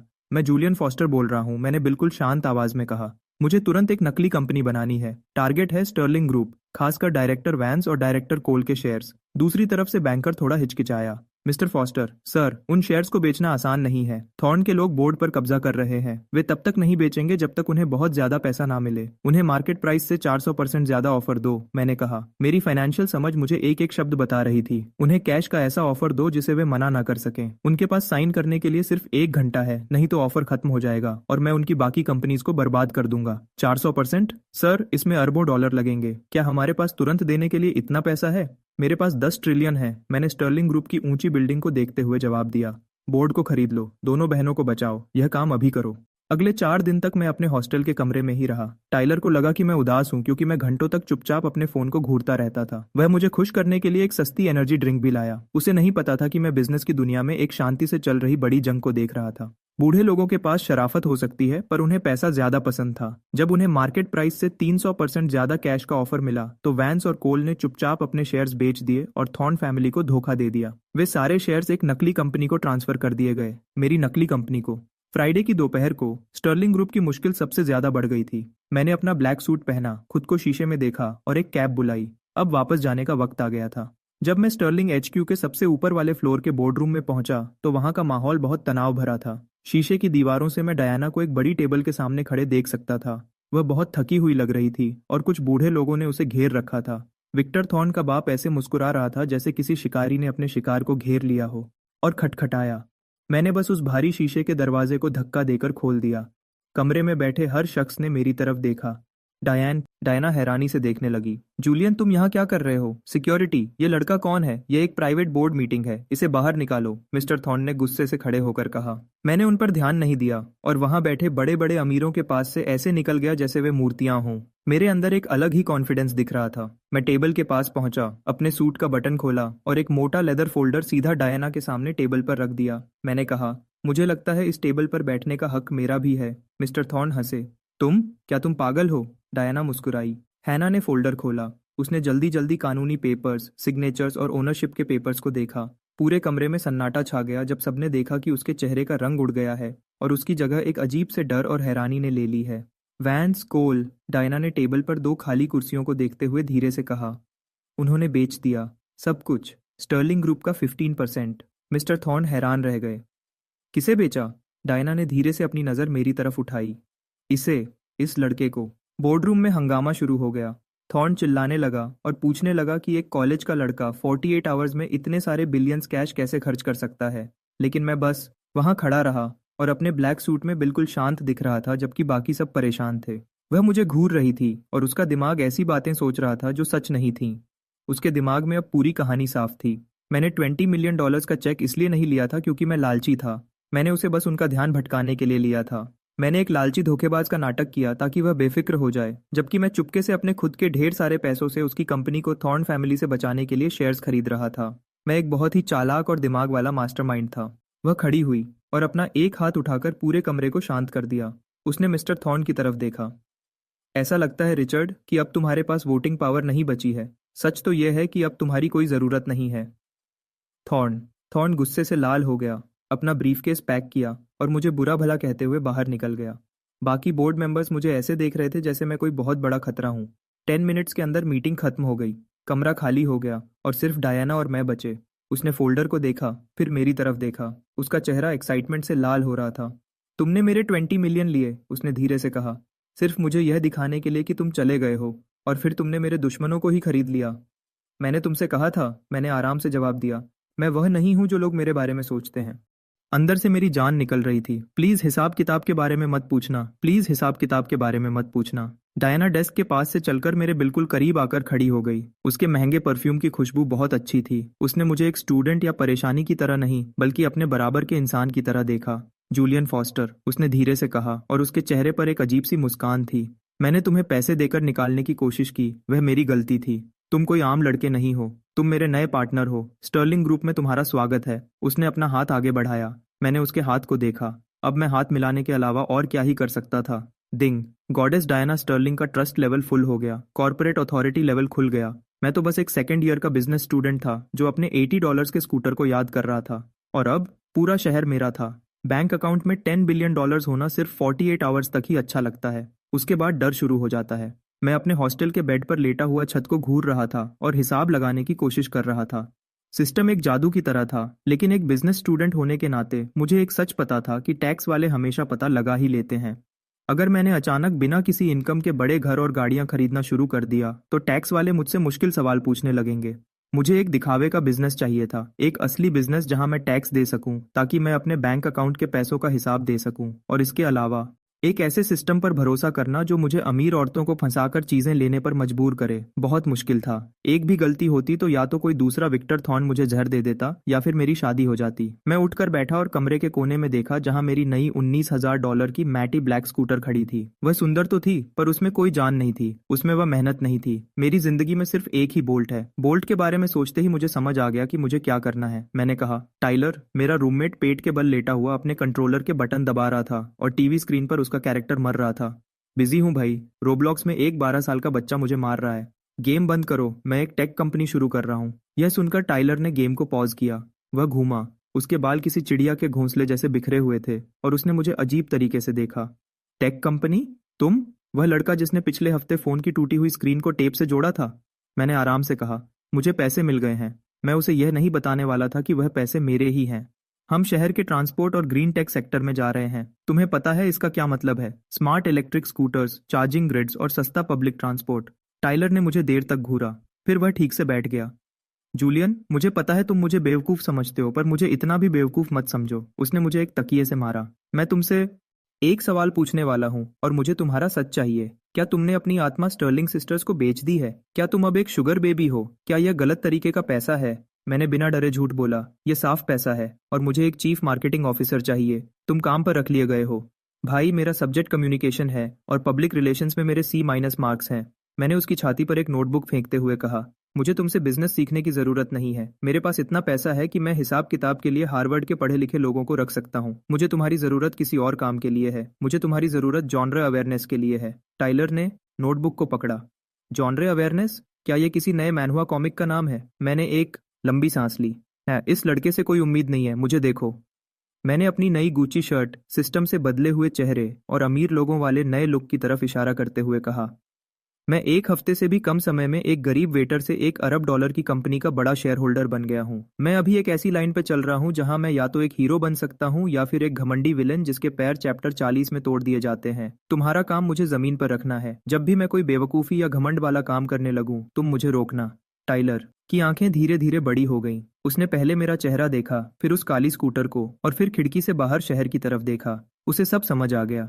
टाइलर ने धीरे से कहा, जैसे नोटबुक कोई पवित्र किताब हो, मैं समझ गया। अगर तुम कांच की दीवार से शहर को देखते हुए बुरी तरह हंसने लगोगे तो मैं तुम्हें थप्पड़ मारूंगा। अगर तुम किसी गरीब लड़की की इज्जत चेक से खरीदने की कोशिश करोगे तो मैं तुम्हें थप्पड़ मारूंगा। मैं तुम्हें असलियत से जोड़े रखूंगा। बिल्कुल सही। बोर्ड में तुम्हारा स्वागत है, CMO। कंपनी का नाम क्या है? मैंने खिड़की से बाहर देखा। मेरे दिल में एक हल्का सा दर्द हुआ। मैंने धीरे से कहा, बोल्ट। हम इसका नाम बोल्ट रखेंगे। तुम्हारी जानकारी के लिए, हम इसका नाम बोल्ट रखेंगे। तुम्हारी जानकारी के लिए, बिना किसी रोक टोक के बेहिसाब पैसे से कंपनी बनाना बहुत आसान था। एक हफ्ते के अंदर Bolt Green Tech Mobility register हो गई। मैंने स्टर्लिंग ग्रुप के ठीक सामने एक बड़ी बिल्डिंग के सबसे ऊपर के 2 फ्लोर्स किराए पर ले लिए। मैंने बड़े बड़े इंजीनियर्स को इतनी ज्यादा सैलरी देकर काम पर रखा कि वे खुश हो गए। हमने एक ऐसी सस्ती और मजबूत इको फ्रेंडली स्कूटर बनाना शुरू किया जो किसी बड़ी कार से टकराने पर भी आसानी से न टूटे। अमीर लोगों की दुनिया में आना मेरे दिमाग के लिए आसान नहीं था। मेरा बैंक अकाउंट कह रहा था कि मैं एक बड़ा बिजनेसमैन हूँ, पर मेरा दिमाग अभी भी सोच रहा था कि मेरे पास सिर्फ $23 है। यह कशमकश बोल्ट के लॉन्च से एक हफ्ते पहले सबसे ज्यादा बढ़ गई। मैं अपने बड़े से कांच वाले ऑफिस में बैठा था। वह जगह बिल्कुल खाली थी, सिवाय एक $50 के डेस्क के जो मैंने खुद आइकिया से लेकर जोड़ा था, एक सस्ती घूमने वाली कुर्सी जो पीछे होने पर आवाज करती थी, और एक छोटा फ्रिज। टाइलर हाथ में एक बोर्ड लेकर अंदर आया। उसने उस बड़े और खाली ऑफिस को देखा। जूलियन, डिजाइन करने वालों का फिर से फोन आया था। वे पूछ रहे हैं कि इटालियन मार्बल और लकड़ी की अलमारियां कब लगानी है। मैंने इंस्टेंट रामेन का ढक्कन खोलते हुए कहा, उन्हें मना कर दो। क्या तुम्हें पता है उन्होंने एक डेस्क के लिए कितने पैसे मांगे? $15,000। $15,000 सिर्फ लकड़ी के लिए टाइलर। पेड़ तो बाहर मुफ्त में उगते हैं। टाइलर, भाई तुम्हारे पास अरबों रुपए हैं और मैं उन्हें बचाना चाहता हूँ, मैंने गुस्से में कहा, और एक सस्ते प्लास्टिक के केटल से गर्म पानी अपने नूडल्स में डालने लगा। अमीर लोग $15,000 की टेबल न खरीद कर ही अमीर रहते हैं। असल में अमीर लोग ऐसी चीजें खरीदते हैं जिनकी कीमत बढ़ती है। पर जो भी हो, टाइलर ने अपना पेन हिलाते हुए धीरे से कहा, वैसे मैं बता दूं कि डायना और क्लोई स्टर्लिंग लिफ्ट से ऊपर आ रही हैं। वह नया HQ देखना चाहती थी। मैं एकदम रुक गया। प्लास्टिक का कांटा मेरे मुंह के पास ही रुक गया। 30 सेकंड बाद कांच के दरवाजे खुले। डायना अंदर आई। उसने एक सुंदर नेवी पैंट सूट पहना था और वह बहुत ही कॉन्फिडेंस में लग रही थी। क्लोई उसके पीछे एक सुंदर सफेद ड्रेस में आई। उसकी ठंडी निगाहें पूरे खाली ऑफिस पर घूमी और फिर मुझ पर आकर रुक गईं। डायना कमरे के बीच में रुक गई। उसने खाली सीमेंट के फर्श को देखा, उसने खुली हुई छत को देखा, उसने मेरे $50 के सस्ते आइकिया डेस्क को देखा, और आखिर में मेरे हाथ में गर्म इंस्टेंट रामेन के कप को देखा। जूलियन, डायना ने धीरे से कहा। उसकी आवाज में हैरानी थी। यह क्या है? टाइलर आगे बढ़ा। वह मेरी इस गरीब जैसी हालत का कोई बहाना बनाने ही वाला था, लेकिन उसके बोलने से पहले ही मेरी अजीब शक्ति ने काम किया। मैंने कप नूडल्स को सस्ते डेस्क पर रख दिया। मैंने डायना की आंखों में आंखें डालकर देखा। मेरा चेहरा एकदम शांत और सीरियस था। मैंने कहा, डायना, यह दिमाग की शांति है। एना ने अपनी आंखें झपकाईं। दिमाग की शांति? उस खिड़की से बाहर देखो। मैंने फाइनेंशियल डिस्ट्रिक्ट की ऊंची इमारतों की तरफ इशारा करते हुए कहा। इस शहर का हर CEO अपने आसपास लेदर, मार्बल और सोना रखता है। वे खुद को ऐशो आराम में छुपा लेते हैं ताकि नीचे की सड़कों की सच्चाई को भूल सकें। अगर मैं खुद एक तख्त पर बैठूंगा तो लोगों के लिए चलने फिरने वाली कंपनी कैसे बनाऊंगा? एक डेस्क सिर्फ एक खाली जगह है, खाना सिर्फ शरीर के लिए फ्यूल है, बाकी सब चीजें ध्यान भटकाती हैं। कमरे में एक सन्नाटा छा गया। टाइलर ने तो अपना मुंह भी बंद कर लिया और अपना चेहरा घुमाया ताकि कोई उसे हंसते हुए न देख ले। डायना मुझे घूरती रही। उसने सस्ते प्लास्टिक के केटल, आवाज करने वाली कुर्सी और इंस्टेंट नूडल्स को देखा। उसकी आंखों की हैरानी अब धीरे धीरे खत्म हो गई और उसकी जगह एक गहरी इज्जत ने ले ली। तुम? डायना ने धीरे से अपना सिर हिलाते हुए कहा, तुम्हें दुनिया की किसी चीज का लालच नहीं है। मैं ऐसे लोगों से मिली हूं जिनके पास तुमसे बहुत कम पैसा है, पर उन्हें अपने प्राइवेट जेट में सोने की चीजें चाहिए होती हैं। लेकिन तुम सिर्फ अपने काम पर ध्यान दे रहे हो। तुम एक सन्यासी हो। नहीं डायना, मैं तो बस इस पैसे की दुनिया से परेशान हूँ। लेकिन मैंने धीरे से अपना सिर हिलाया, जैसे मैं कोई बड़ा ज्ञानी हूँ। नई चीजें बनाने के लिए कुर्बानी देनी पड़ती है। क्लोई चुपचाप मेरे डेस्क के पास आई। उसने कप नूडल्स को देखा और उसका ठंडा पर सुंदर चेहरा थोड़ा नर्म हो गया। उसने अपने महंगे हैंडबैग में हाथ डाला और एक अच्छे से पैक किया हुआ उबला हुआ अंडा निकाला, जो उसने आते वक्त किसी महंगी दुकान से खरीदा होगा, और उसे चुपचाप मेरे कप के पास रख दिया। प्रोटीन, उसने धीरे से कहा, क्योंकि तुम इतनी कुर्बानी दे रहे हो। अरे वाह, गॉडेस का खर्चा डिटेक्ट हुआ। Target, Chloe Sterling. Amount, $4। Cashback multiplier, 100 गुना। टोटल, $400। रिवॉर्ड। क्लोई स्टर्लिंग का पसंद करना बढ़ गया। मैंने उसे देखकर स्माइल किया, एक असली स्माइल। शुक्रिया क्लोई, इससे अब सब कुछ परफेक्ट हो गया है। उसने जल्दी से अपना चेहरा घुमाया और उसके कान लाल हो गए। अपना खाना खाओ जूलियन। हफ्ते के आखिर तक अमीर लोगों के बीच ये बातें एक बड़ी कहानी बन गईं। खाली पेंटहाउस की कहानी पूरे शहर के अमीर लोगों में आग की तरह फैल गई। जूलियन फॉस्टर, वह छुपा हुआ बिलियनर। मैंने सुना है कि वह एकदम खाली ऑफिस में $2 के इंस्टेंट नूडल्स खाता है। माइक, हे भगवान, उसे दिखावे की चीजों से बिल्कुल नफरत है। वह एक अजीब दिमाग का जीनियस है, आज के जमाने का टेक्नोलॉजी का सन्यासी। मैंने उसे रिश्वत के रूप में $2 लाख की स्पोर्ट्स कार देने की कोशिश की, पर उसने मुझे ऐसे देखा जैसे मैं कचरा हूँ। वह सिर्फ स्कूटर चलाता है। जब भी मैं महंगी और फालतू चीजों पर पैसा खर्च करने से मना करता, मेरी इज्जत और बढ़ जाती। दूसरी कंपनीज के CEO मुझसे डरते थे क्योंकि वे मुझे खरीद नहीं सकते थे। इन्वेस्टर्स ने बोल्ट कंपनी में बहुत पैसा लगाया क्योंकि उन्हें लगता था कि मैं एक ऐसा समझदार इंसान हूं जो एक पैसा भी फालतू दिखावे पर खर्च नहीं करेगा। हम हार गए। 3 महीने बाद बोल्ट स्कूटर्स की पहली बैच आई। वे देखने में बहुत अच्छे, मैटे ब्लैक, धूप से चार्ज होने वाले और कभी न टूटने वाले थे। पूरा शहर उनके पीछे पागल हो गया। मैं अपने खाली पेंटहाउस की बालकनी में खड़ा था और नीचे यूनिवर्सिटी कैंपस में स्टूडेंट्स को लाइन से बोल्ट स्कूटर्स चलाते हुए देख रहा था। टाइलर मेरे पास आया और उसने मुझे एक सस्ती लोकल ब्रांड की कोला दी। पहले ही दिन स्टॉक की कीमत 300% बढ़ गई है। टाइलर ने अपनी कैन खोलते हुए कहा, हम सच में ये कर रहे हैं। तुम सच में एक बड़े टेक टाइटन बन गए हो। और मुझे दूसरे परेशान सीईओज की तरह कुछ फालतू नहीं करना पड़ा। मैंने एक घूंट लेते हुए कहा। तुम कल इसके बहुत करीब थे, टाइलर ने याद दिलाया। जब तुमने उस इन्वेस्टर से कहा कि पैसा सिर्फ सच्चाई को बदलने का एक जरिया है, तो मेरा दिल किया कि मैं तुम्हारे सिर पर स्टेपलर मार दूं। मुझे हंसी आई। हवा चल रही थी और शहर का शोर हम तक आ रहा था। मेरे पास अभी भी वह सिस्टम था, मेरे पास बहुत सारा पैसा था, और अभी भी बड़े बड़े अमीर लोग मेरी सस्ती आदतों को समझने की कोशिश कर रहे थे। लेकिन नीचे सड़कों पर उन छोटे काले स्कूटर्स को तेजी से चलते हुए देखकर मुझे कुछ अलग महसूस हुआ। मैं अब सिर्फ इस कहानी में जी नहीं रहा था, बल्कि मैं खुद इस कहानी को लिख रहा था। ट्रिलियनेयर बनने के 6 महीने बाद यूनिवर्सिटी ने मुझे प्यार से बताया कि मैं अब एक आम 2 लोगों वाले हॉस्टल के कमरे में नहीं रह सकता। शायद हॉस्टल के बाहर खड़ी सुरक्षित एसयूवीज की लाइन से पढ़ाई के माहौल में खलल पड़ रहा था। टाइलर बहुत खुश था। उसने तुरंत ही महंगे पेंट हाउसेस देखना शुरू कर दिया। दूसरी तरफ मैं बहुत दुखी था। मैंने पहले ही पूरे सेमेस्टर की हॉस्टल फीस दे दी थी। वक्त से पहले वहां से निकलना मेरी आत्मा को चोट पहुंचाने जैसा था। आखिर में मैंने थोड़ा समझौता किया। मैंने बोल्ड ग्रीन टेक के ऑफिस से 10 मिनट की दूरी पर एक छोटा सा 3 कमरों का अपार्टमेंट खरीद लिया। टाइलर ने बड़ा कमरा ले लिया क्योंकि उसका कहना था कि मेरा काम तुम्हारे पागलपन को आराम से बैठकर देखना है। घर बदलने का दिन एक बारिश वाले शनिवार को आया। मैंने महंगे मूवर्स को बुलाने से मना कर दिया क्योंकि किसी को डब्बा उठाने के लिए $200 घंटा देना हिसाब किताब के खिलाफ था। तो मैं वहां खड़ा था, एक अरबों डॉलर की कंपनी का सीईओ, पुरानी किताबों के एक कमजोर डब्बे पर टेप लगा रहा था। जूलियन, टाइलर ने हाथ में एक गेमिंग कंट्रोलर पकड़े हुए कमरे के बीच में खड़े होकर कहा, हमारी अपनी कंपनी है, हमारे पास काम करने वाले लोग हैं, हम किसी को इस कमरे को पैक करने के लिए रोबोट बनाने के पैसे भी दे सकते हैं। बॉक्स टाइलर, मैंने उसे डिस्पेंसर देते हुए कहा। मुझे नीचे जाकर आरए से बात करनी होगी। वह दरवाजे पर एक निशान की वजह से मेरे सिक्योरिटी डिपॉजिट से $40 काट रहा है, जो $10 बिलियन के बराबर है। थे।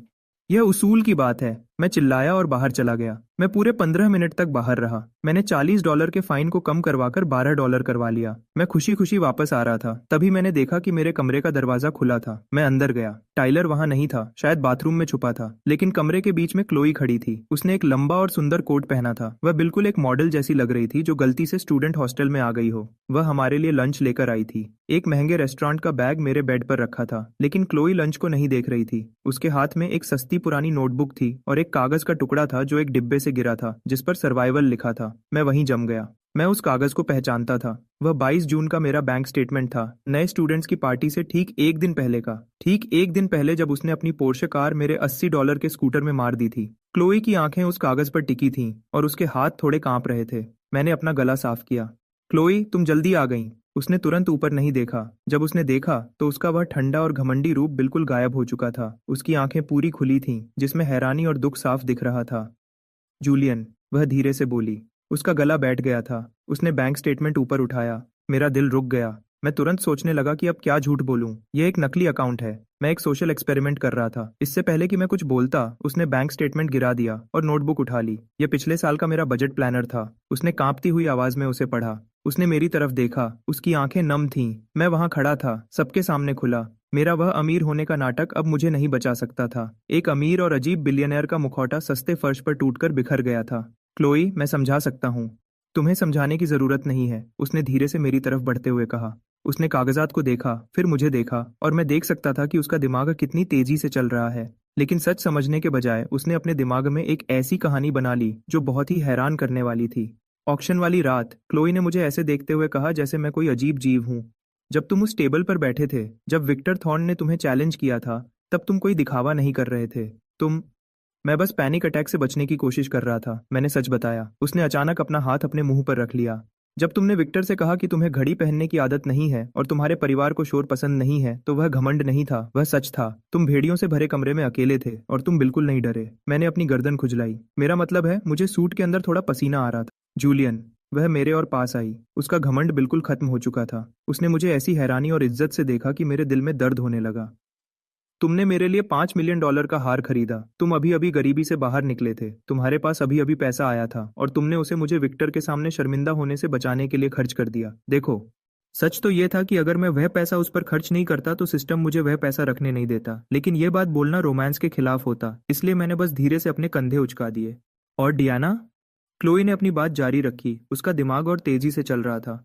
डियाना ने तुम्हें $20 मिलियन का चेक दिया था। उससे पहले तुम्हारे पास कुछ नहीं था, कुछ भी नहीं।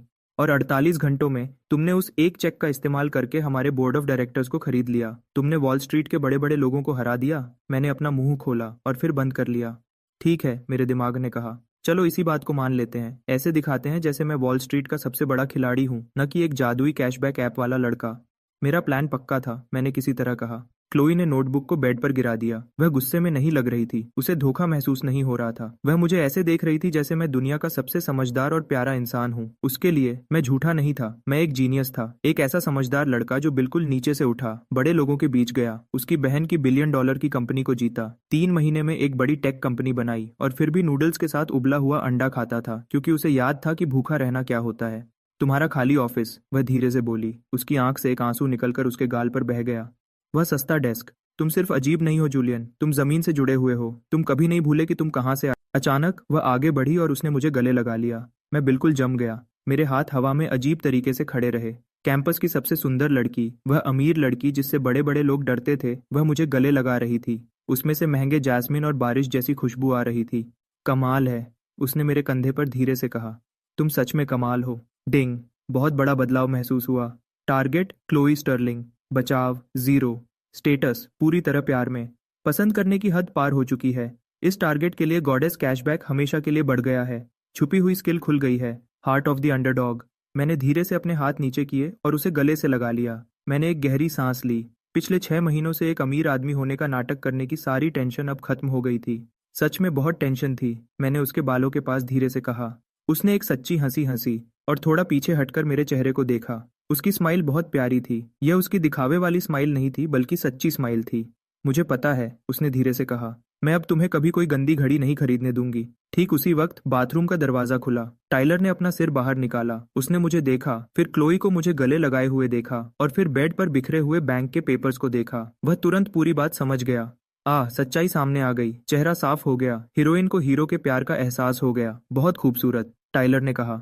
उसने धीरे से हाथ बढ़ाया और पैकिंग टेप का डिब्बा उठाया। मैं बाहर कॉरिडोर में वेट करूंगा। प्लीज मेरे गेमिंग मॉनिटर के पास किस मत करना। वह कमरे से बाहर चला गया और धीरे से दरवाजा बंद कर दिया।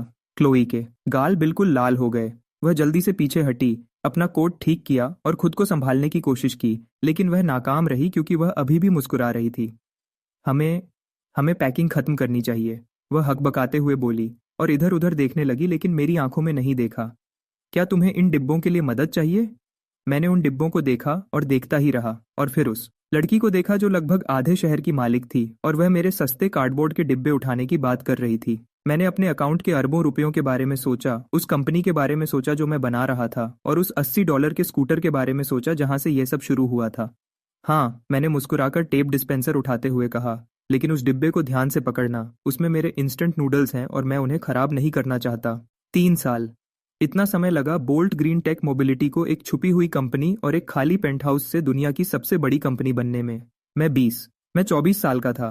मेरे बैंक अकाउंट में इतने पैसे थे कि किसी का भी दिमाग घूम जाए। अब मेरे पास सच में अच्छा फर्नीचर था, और मैंने $2 मिलियन की एक भी घड़ी खरीदने से खुद को बचा लिया था। जिंदगी बिल्कुल परफेक्ट थी। मैं एक फ्राइडे की शाम को अपने ऑफिस में बैठा था और अपने सस्ते से डेस्क पर रखे एक छोटे से वेलवेट के डिब्बे को घूर रहा था। उसके अंदर एक हीरे की अंगूठी थी। मैंने इसे खुद चुना था, और अपनी जिंदगी में पहली बार मैंने इसकी कीमत तक नहीं देखी थी। मैं आज रात क्लोई को प्रपोज करने वाला था, लेकिन जैसे ही मैंने डिब्बे की तरफ हाथ बढ़ाया, मेरे सामने की हवा अचानक चमकने लगी। 1 साल से भी ज्यादा समय में पहली बार सिस्टम इंटरफेस अचानक खुल गया, लेकिन इस बार वह आम नीला टेक्स्ट नहीं था। स्क्रीन एक चमकदार सुनहरे रंग में चमक रही थी। आखिरी बड़ा मुकाम पूरा हुआ। आखिरी टास्क शुरू हो गया है। सबसे बड़ा खजाना। Target Maria 99। Score goddess. Target सामने है। Diana Sterling. इनाम कभी न खत्म होने वाली दौलत और सिस्टम पर हमेशा के लिए पूरा कंट्रोल। मना करने पर सिस्टम हमेशा के लिए बंद हो जाएगा। अभी की सारी दौलत आपके पास रहेगी, लेकिन होस्ट हमेशा के लिए सिस्टम के सारे काम और आने वाले कैशबैक खो देगा। कृपया अपना फैसला करें। मैंने धीरे से अपना हाथ वेलवेट बॉक्स से पीछे खींच लिया। मैंने हवा में तैरते हुए सुनहरे शब्दों को घूरा। Mary Diana. मैंने एक लंबी और थकी हुई सांस ली। डायना स्टर्लिंग एक बहुत ही ताकतवर, समझदार और बेहद खूबसूरत औरत थी। वह एक बेहतरीन बिजनेस पार्टनर और बिजनेस की दुनिया की एक बड़ी खिलाड़ी थी। लेकिन सिस्टम को इस सबसे कोई मतलब नहीं था। सिस्टम को इससे कोई फर्क नहीं पड़ता था कि मैं और डायना एक दूसरे की इज्जत करते हैं और बिजनेस में धूम मचाना चाहते हैं। सिस्टम को सिर्फ नंबर्स से मतलब था। उसने क्लोई के 97 और डायना के 99 को देखा, हिसाब लगाया और फैसला किया कि 99 सबसे ज्यादा फायदे का रास्ता है। वह सिर्फ एक कैलकुलेटर था। एक ठंडा, लालची और जादुई कैलकुलेटर। मैं अपनी आवाज करने वाली ऑफिस चेयर पर पीछे हो गया। यह अकेला फर्नीचर था जिसे मैंने बदलने से मना कर दिया था। कभी न खत्म होने वाली दौलत, यह सबसे बड़ा लालच था। ऐसी ताकत जो किसी भी इंसान को पागल कर दे। लेकिन वहां बैठे हुए मैंने उस पहले साल के बारे में सोचा जब मुझे यह सिस्टम मिला था। मुझे याद आया जब मैं भूखा मर रहा था और इसने मेरी जिंदगी में सिर्फ मेरे आईब्राउज को ठीक करने और एक गुस्से वाले डॉक्टर की तरह स्क्रब लगाने की सलाह देने के अलावा कुछ नहीं किया था। क्या पता इस बेहिसाब दौलत के पीछे कोई चालाकी हो। क्या पता आगे चलकर सिस्टम खराब हो जाए और मुझसे छोटे देश खरीदने को कहे या किसी 100 स्कोर वाली एलियन से शादी करने को कहे। मैंने पिछले 3 साल एक असली कंपनी बनाने, सच्चे रिश्ते बनाने और एक ऐसी लड़की से टूटकर प्यार करने में बिताए हैं जिसने मेरे बैंक अकाउंट में सिर्फ $23 देखकर भी मुझे एक सुपर हीरो की तरह देखा था। मेरे पास सब कुछ था, एक असली कंपनी, एक पक्का दोस्त जो मुझे संभालता था, और क्लोई। मैं एक खराब सॉफ्टवेयर के चक्कर में अपनी इस असली और प्यारी जिंदगी को दांव पर नहीं लगाने वाला था। मैंने सीधा उस सुनहरी स्क्रीन की तरफ देखा। तुम एक बेकार डॉक्टर थे, मैंने जोर से कहा, और तुम उससे भी बुरे मैच मेकर हो। डिक्लाइन। चेतावनी, यह फैसला बदला नहीं जा सकता। क्या आपको पूरा यकीन है? मैंने कभी अपनी जिंदगी में किसी चीज को लेकर इतना श्योर नहीं था। डिक्लाइन। मेरा मकसद एक बेहतर इंसान बनना है। सुनहरी रोशनी तेजी से चमकी जिसने पूरे ऑफिस को रोशन कर दिया, और फिर मेरे दिमाग में एक आखिरी आवाज गूंजी। इस बार यह किसी कैश रजिस्टर जैसी नहीं थी, ये ऐसी थी जैसे कोई दरवाजा धीरे से बंद हो रहा हो। डिंग। आखिरी फैसला दर्ज हो गया है। सिस्टम हमेशा के लिए अनइंस्टॉल हो रहा है। अलविदा जूलियन फॉस्टर। रोशनी के छोटे छोटे टुकड़ों में बिखरकर सब कुछ गायब हो गया। मैं एक पूरे मिनट तक खामोशी से बैठा रहा। मैंने सोचा मुझे घबराहट होगी, मैंने सोचा कि अपना चीट कोड खोने का डर मुझे सताएगा, लेकिन ऐसा कुछ नहीं हुआ। बल्कि मेरे सीने से एक बहुत बड़ा बोझ उतर गया। मैं अब कोई होस्ट नहीं था, मैं सिर्फ जूलियन था। मैंने वेलवेट बॉक्स उठाया, उसे अपनी जेब में रखा और अपनी सपनों की लड़की से शादी के लिए पूछने चला गया। 1 साल बाद स्टर्लिंग ग्रैंड होटल ने कभी ऐसा कोई फंक्शन नहीं देखा था। बॉलरूम को सफेद गुलाबों, झाड़ फानूस और हल्की सुनहरी रोशनी से सजा दिया गया था। यह इस दशक का सबसे बड़ा इवेंट था। मैं खुलिस्तानी कैमरे से के आल्टर पर एक ब्लैक टक्सीडो पहने खड़ा था। मेरा दिल बहुत तेजी से धड़क रहा था, और तभी दरवाजे खुले और क्लोई चलते हुए आई। वह गुस्से वाली लड़की नहीं थी जिससे मैं पहली बार मिला था। उसकी स्माइल बहुत प्यारी, चमकदार और सिर्फ मेरे लिए थी। जब उसने मेरा हाथ पकड़ा तो उसकी उंगलियां थोड़ी कांप रही थीं, और मैंने उन्हें दबाकर उसे हौसला दिया, बिल्कुल वैसे ही जैसे वह मुझे संभालती थी। शादी की रस्में, अंगूठियां और तालियां सब जल्दी जल्दी हो गया, लेकिन रिसेप्शन में मुझे अपनी असली जिंदगी का एहसास हुआ। टाइलर ने एक चम्मच से अपने ग्लास को बजाया और बड़ी टेबल पर खड़ा हो गया। उसने एक टक्सीडो पहना था जिस पर उसने पहले 5 मिनट में ही शैंपेन की एक बूंद गिरा दी थी। देवियों, सज्जनों और अमीर लोगों जिनकी दौलत के बारे में सोचने से भी मुझे डर लगता है, टाइलर ने अपना माइक ठीक करते हुए शुरू किया। मैं दूल्हे का सबसे अच्छा दोस्त हूँ, और मैं बोल्ड ग्रीन टेक का चीफ मार्केटिंग ऑफिसर भी हूँ, और ये नौकरी मुझे सिर्फ इसलिए मिली क्योंकि जूलियन को एक ऐसे बंदे की जरूरत थी जो उसे बता सके कि कब वह एक गुंडे की तरह बिहेव कर रहा है। पूरे बॉलरूम में हंसी गूंज उठी। सामने की एक टेबल पर डायना स्टर्लिंग ने धीरे से अपनी वाइन की चुस्की ली और उसके चेहरे पर एक प्यारी सी स्माइल आ गई। मैं पहली बार जूलियन फॉस्टर से मिला। वह 50 सेंट वाली सस्ती नूडल्स खा रहा था और एक $80 के टेप लगे इलेक्ट्रिक स्कूटर को ऐसे संभाल रहा था जैसे वह उसका पहला बच्चा हो। टाइलर मेरी तरफ इशारा करता रहा। फिर मेरी सुंदर नई भाभी क्लोई ने उस स्कूटर के ऊपर पोर्शे कार चढ़ा दी। और जूलियन, उसने उस टूटे हुए स्कूटर को देखा और सोचा, मुझे इससे एक बेडी दुनिया भर की कंपनी बनानी चाहिए। टाइलर रे। मैं पहले सोचता था कि जूलियन किसी बिजनेस फिल्म का हीरो है, फिर मुझे समझ आया कि वह तो बस एक आम लव स्टोरी का लड्डिड्डका है जो गलती से बहुत बहुत अमीर हो गया। जूलियन और क्लोई के लिए भगवान करे आपका प्यार जूलियन की कंजूसी की तरह कभी न टूटने वाला हो। पूरे कमरे में आवाज गूंजी। मैं चला गया। मैं हंसा और अपना हाथ क्लोई की कमर पर रख दिया। उसने अपना सिर मेरे कंधे पर टिका दिया। उसकी आंखें चमक रही थीं। वह सही कह रहा है, उसने धीरे से कहा। सुपर विलन वाली बात? मैंने पूछा। स्कूटर वाली बात? वह मुस्कुराई और हॉल के बीच में इशारा किया।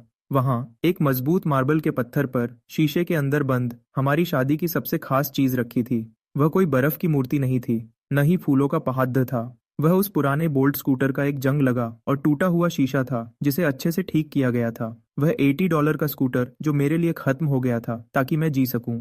डायना हमारी टेबल के पास आई। उसे देखकर भिद्द हट गई। उसने मुझे देखा। उसकी आंखों में वही इज्जत थी जो उस दिन से थी जब मैंने उसके बोर्ड मेंबर्स को खरीदा था। तुमने अच्छा किया जूलियन, डायना ने आराम से कहा और अपनी बहन को देखा। तुमने अपना वादा निभाया, उसकी रक्षा की। हमेशा, मैंने कहा। डायना ने हाँ में सिर हिलाया जैसे 99 स्कोर दे रही हो और वापस भिड में चली गई। क्लोई ने मेरी तरफ देखा और अपने हाथ मेरे गले में डाल दिए। क्या आप खुश हैं मिस्टर फॉस्टर? मेरे पास उसकी खूबसूरती को चेक करने के लिए कोई सिस्टम नहीं था। न ही कोई चमकती हुई स्क्रीन थी जो मुझे कैशबैक के बारे में बताती।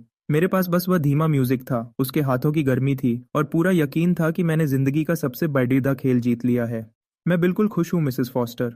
मैं मुस्कुराया और उसे किस करने के लिए नीचे झुका। मैं अब कोई बच्चा नहीं था, न ही मैं किसी जादू से अमीर हुआ था। मैं तो बस सच में दिल से और खुशी से अमीर था। और बोल्ट, तुम्हारे बिना यह कहानी कभी नहीं लिखी जाती। मुझे तुम्हारी याद आती है भाई, तुम्हें।